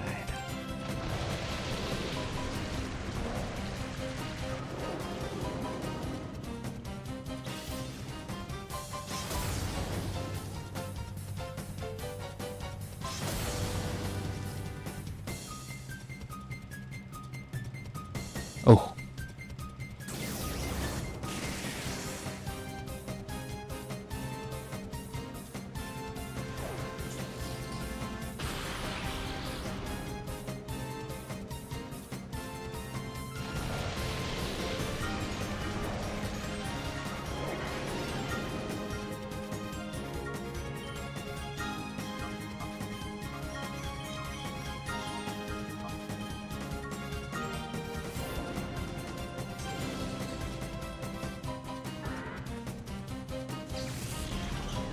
And that's your poison coverage.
The camera's too close, but damn, you beat my ass.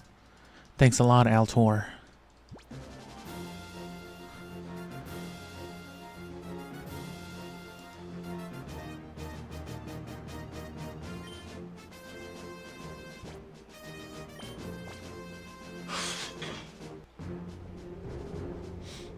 So about 20 more minutes. Yeah, that should be more than enough.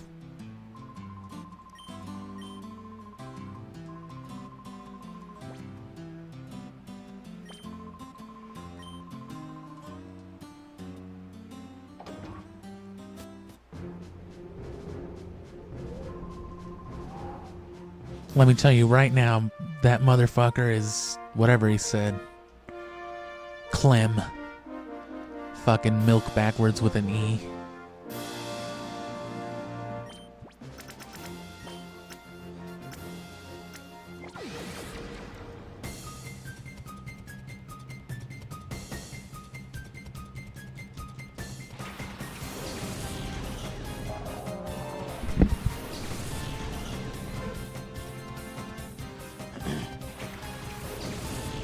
But yeah, thanks for sticking around, and this marks the end of the whole Pokemon thing, us doing the 100 battle challenge and getting Ho-Oh.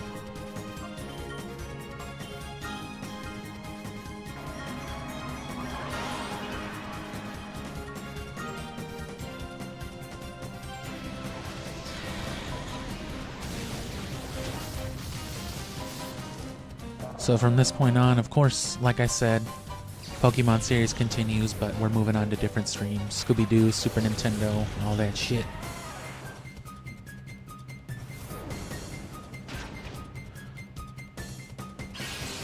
Which, as a matter of fact,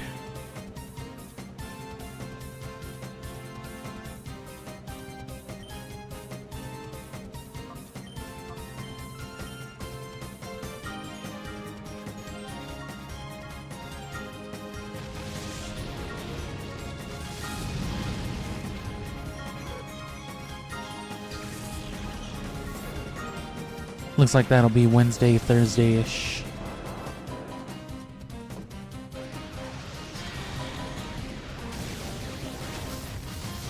I might stream both nights. I might only stream like Thursday, because like I said, I've been going really, real extra with it.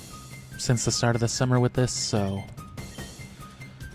probably chill, because I still have to edit and all that. But you know, Wednesday or Thursday I'll probably still put in a good couple hours of some Scooby-Doo. And then yeah, you can expect probably only the one stream a week, at least for the next month or two. And if I do more than that, they'll be short. But then, you know, come November, once we start getting back into like, or more accurately closing out like October, because as I've mentioned, I want to do some Halloween stuff. Play some of those older, spooky looking games.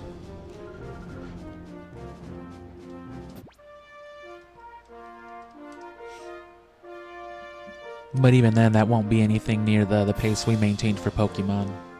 Because there's no need, you know, we're not playing a whole bunch of games, doing a whole bunch of side stuff. Same thing.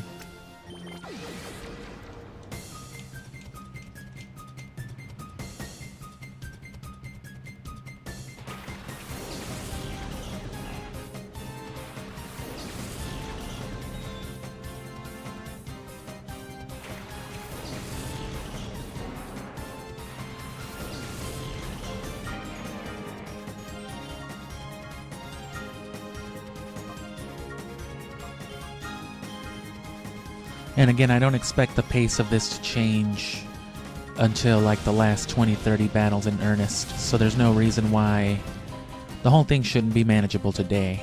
Should I have gone for the Sunny Beam instead? Can Chimecho levitate?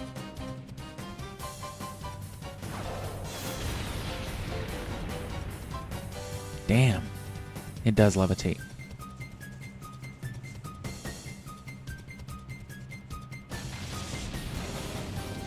And like I said, I had the whole idea for the residual team, which would have used moves like Fire Spin, Sand Tomb, and then all those other associated weather and status effects, but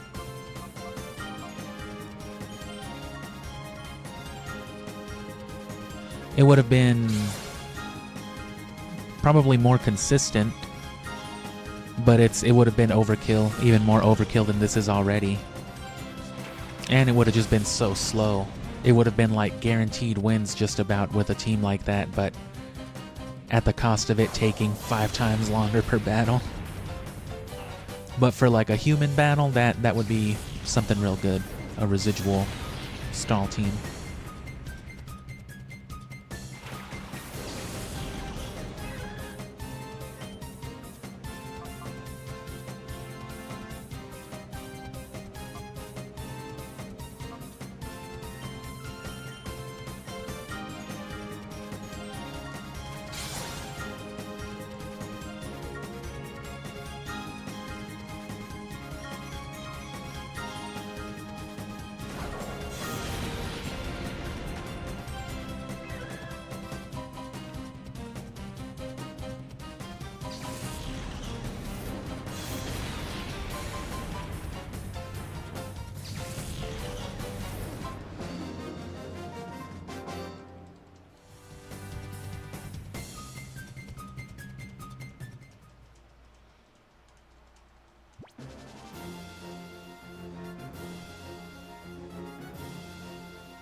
I've earned an extra continue.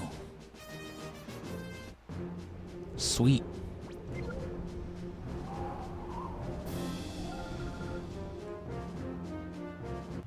And even then, like I said, Scooby-Doo, I'm just going to be yucking it up, making a whole lot of zoinks, jinkies, rut-row comments, talking about cartoons, so, you know, come talk about some old millennial bullshit, some cartoons and such. And then once we move on to Super Nintendo, like I said, that's mostly going to be watching the intros for those games on the Nintendo Mini. So just fucking smoking beers, listening to old bleepy blorpy music. I can get behind that for sure.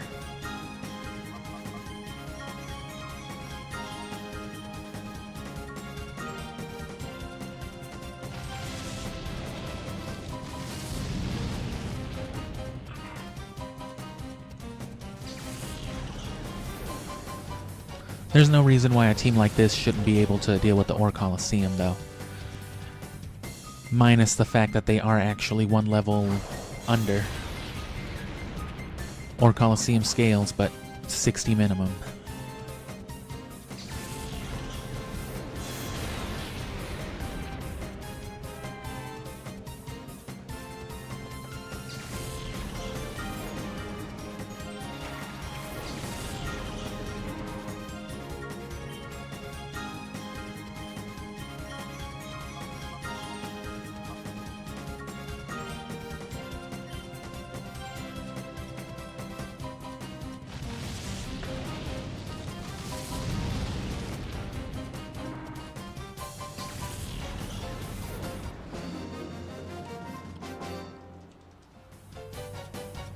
Gooned? Oh, God. Ma'am? Get out of here. Fucking athlete arrested on Mount Battle for gooning. You fucking goon. What's a goon to a goblin? Man, shut the fuck up and battle me. Mengele. So it's like that team from earlier, but with evolved bugs and Sunflora and Roselia over the Minun and Plusle. So the Rock Slide didn't work as good as I thought. Flamethrower should cover everything though, so...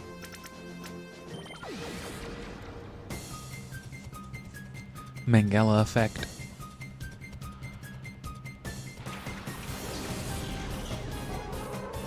Look at this dude's boots. Bro, you're walking around in an Under Armour cut-off t-shirt with the nipples and the chest cut out. Wearing booty shorts and some shin-high boots, my man? Is that what we're doing here?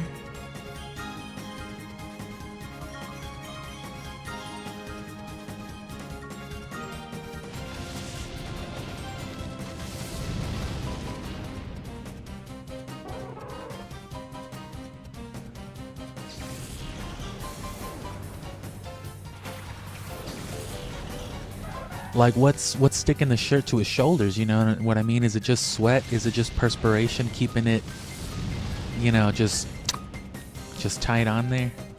Like some Nicky Rogops? Oh, God. Sunflora, of course, was a very real consideration from this team, given that the whole sunny day thing...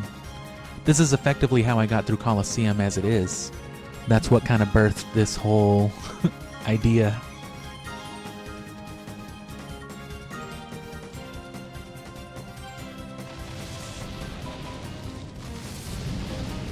Because we went with the Raikou and Thunder, you know, for whatever coverage we needed it for, but we fell back real hard on Flygon, Entei, and Sunflora.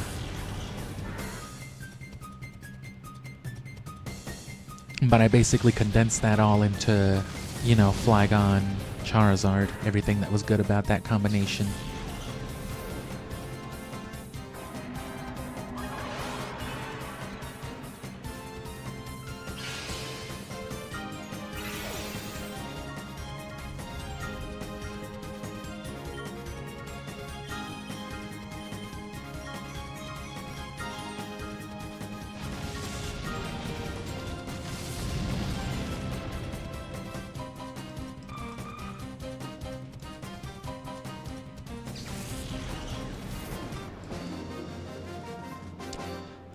And something like Shiftry is not going to be used until like the end, when really problematic, annoying looking Pokemon start to show up. Especially if something kills us and we have to use one of our now 24 available continues. I think we'll be fine. You get a continue by not losing a single Pokemon, by the way, so it is worth it to try extra hard from the beginning. Yeah, we can finish this area in 12 minutes. Yeah, I got time. I stayed up late as hell. I streamed like 11 hours total yesterday, like 6 in the morning, another 5 at night up until like 1 a.m.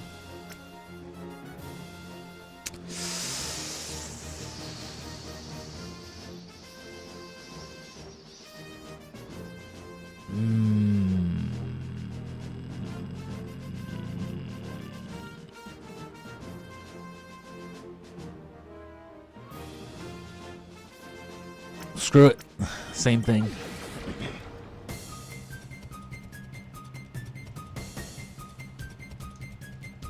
I was just worried about that clam pearl in the meta chain a little bit. So I was considering going for, you know, Zapdos for that sky attack, but nothing, you know, if I can sky attack, I can Earthquake Aerial Ace.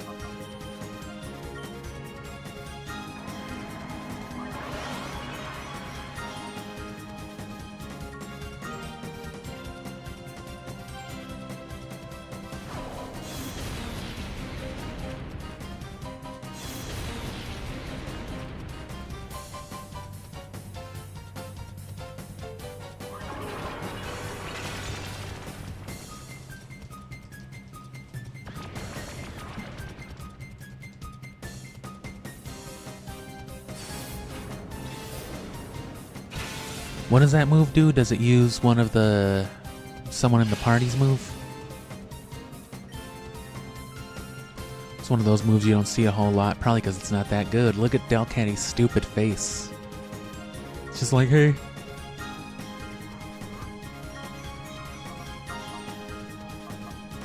Fucking Delcatty. Well, we're aerial lacing that thing anyway, so. Infatuation is overridden. There's also the item to snap out of Infatuation, but that shouldn't be an issue here. And plus, Gyarados is a girl too, so... if anything comes up, you know, with these Infatuation teams...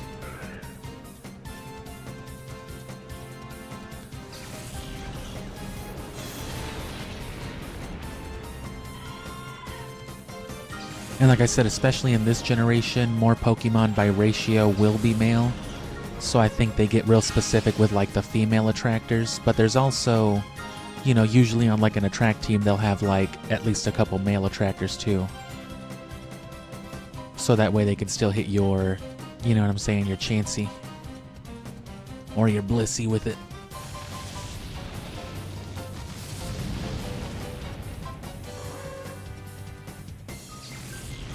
But in that case, you know what I mean, Gyarados would be the only one that has anything to worry about, and there's Zapdos. So we've got a female, a genderless, and 4 males, so the attract situation should be manageable. Is the Shiftry female too, I think?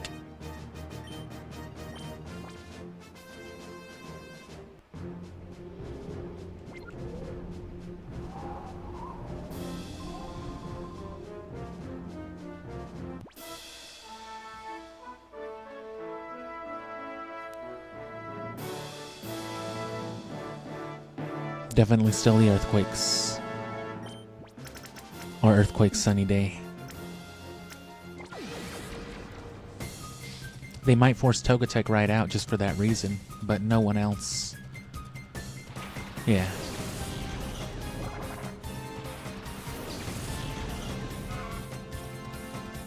And I was pretty sure the Earthquake would have killed Castform at least anyway, but Sunny Day will make sure of it.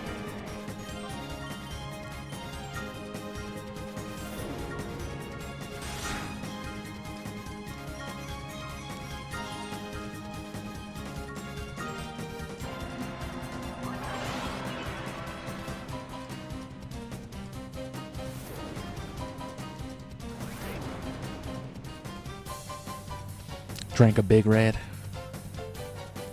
You're acting different, Castform.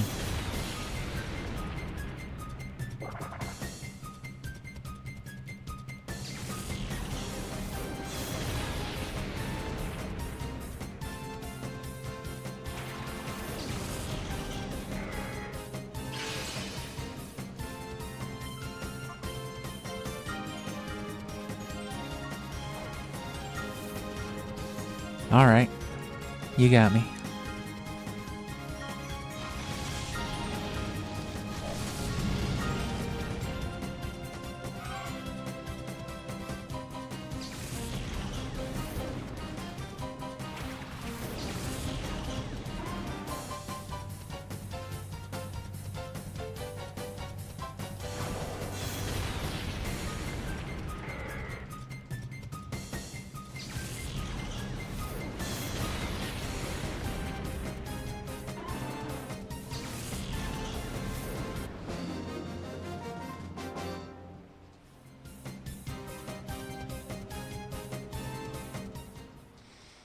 My art needs more Polish people in it.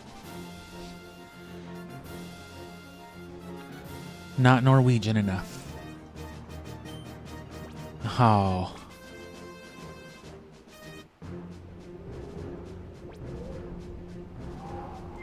Can I just trade my continues and skip those places? Can I just jump up to level 50?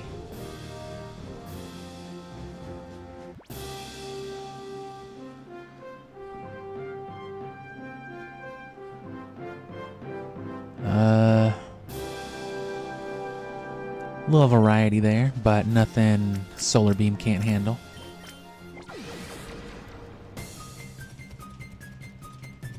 Oh, Matt. I ain't seen you since Area 12.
Gotta make sure to get a whole bunch of water before I settle in for the evening too.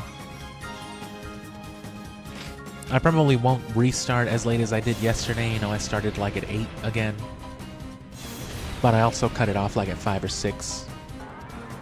I'm about to cut it off. I might finish the area. Well, yeah, because I thought I'd be able to get it a little faster, but there's what, still two more? We'll be fine. We can spare another 10 minutes. But I'll probably hop back on like at 6. And we'll just run it as far as we have to. If I gotta run it till like 11 or midnight, so be it. It shouldn't be that long though.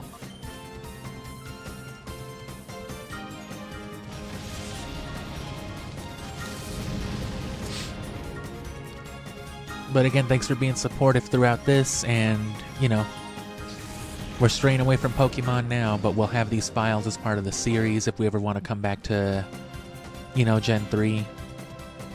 Or, you know, if I can ever start investing a little more money into this, I can get a modded DS.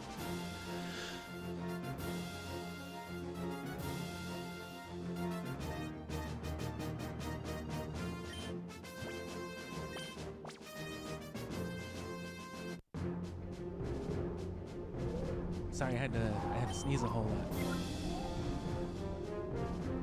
I was like Andy. I had to sneeze a whole lot there for a second. I was like Andy in that episode of Parks and Rec.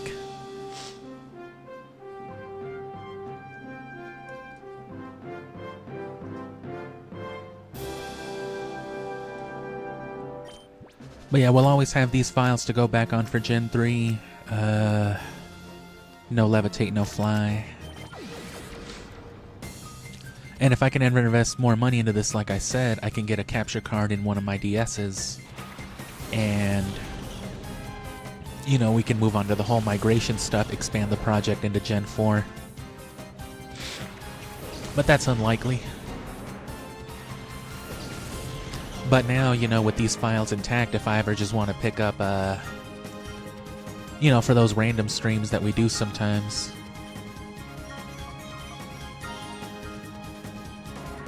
Now I have the option of picking up like an RNG shiny hunt or something to fill in the time. But I wouldn't expect it anytime soon. Some series gotta make a comeback. Zelda's coming back, of course. And Sonic. I've mentioned before that about a good like 30, almost 30% of my fan base, of my subscriber base, not quite a third of the total is all Sonic adjacent, so sorry y'all.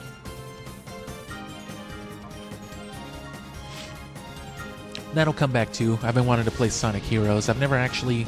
I have played it. You know, I picked it up at like Walmart, Kmart demos when they used to do kiosks. Some friends had it. But I was always hooked on the Sonic Adventures. I had those. I never had Sonic Heroes myself. Only the Sonic Adventures and Shadow the Hedgehog. Which I played Shadow the Hedgehog more than you'd think. Given the less than stellar stuff I had to say about it. I never talked about it like it fucking sucked or anything, but it's a dumbass game. But everybody knows that already. Damn, should have just flamethrowered.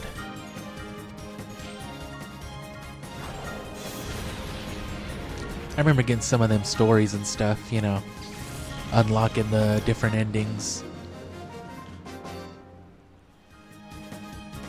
I just wish they would have kept the Chao Garden. Same thing for Sonic Heroes. Like, I get that they couldn't have incorporated it the same way on PlayStation and Xbox, but who cares? You could have just still had it on the GameCube version. Fuck it. PlayStation and Xbox already didn't get Sonic Adventure at all, so what's the harm if they lost like an exclusive little mode? I really want to play Phantasy Star Online now too. Ever since that day like a week ago when I was setting up some of this stuff, purifying the shadow Pokemon. A lot of flying. Fire will be good.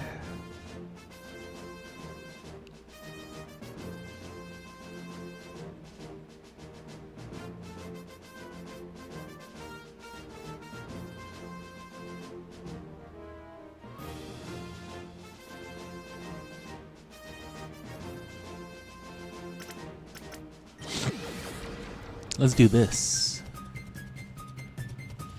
I think this is what I did earlier too. Zapdos Salamence is a good opening as well.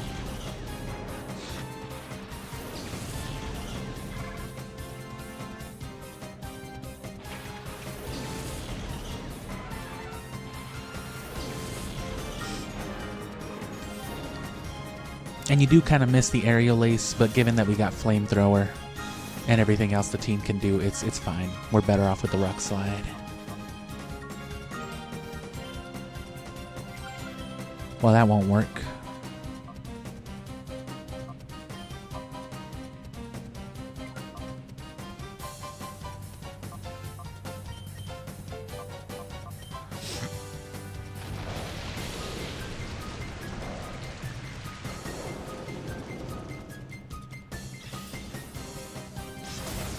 But yeah, ever since that day, because I've never seen anything related to Phantasy Star Online other than just the cover, other than the box, you know. It was always just a game on the shelf to me. So, you know, loading it up finally, having it now and all that, just watching those intros was dope.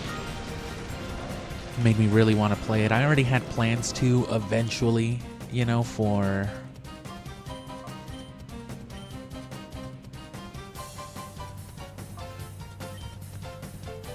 literally just for the Chao content, because it's got the Tails Chao. You gotta beat the game and do some post-game stuff though, but now I really want to play the game because it looks like this old, you know, classic Final Fantasy looking stuff, which, you know, isn't surprising. Those Dreamcast games had that vibe, that aesthetic.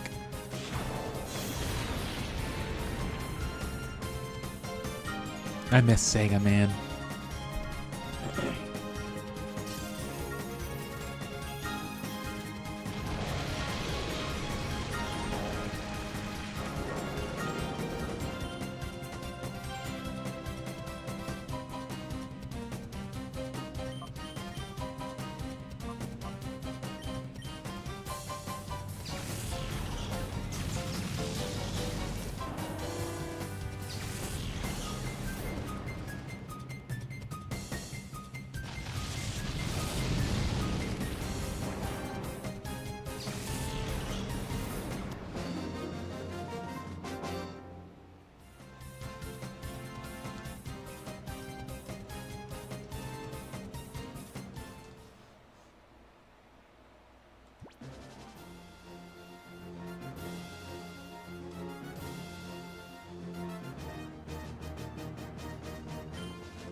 Yeah, so this one took like 10 minutes longer than I thought this round, but Kucher.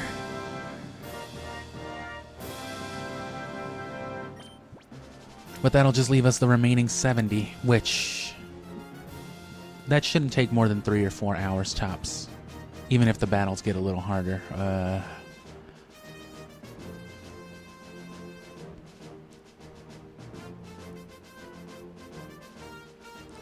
So these two should have everything covered. Earthquake, flamethrower, and solar beam.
So yeah, easy enough up to this point, and like I said, well, we won't have trouble. Got a bunch of continues anyway. If the single most unlikely happens and we, lose one of these battles anyway, we have a continue to hard counter like, alright, shift tree fake out spam it is. Because that's another thing. That's a synergy that Gyarados, with its big fat HP and its water flying typing, paired with Shifttree's grass dark typing, can accomplish.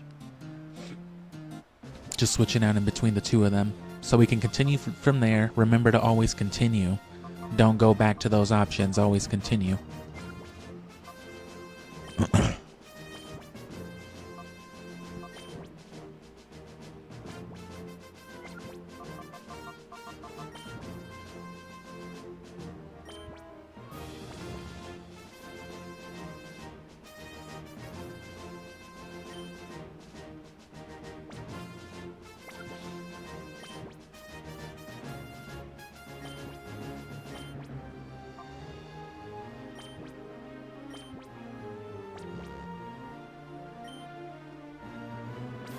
Well, why doesn't anything goes work?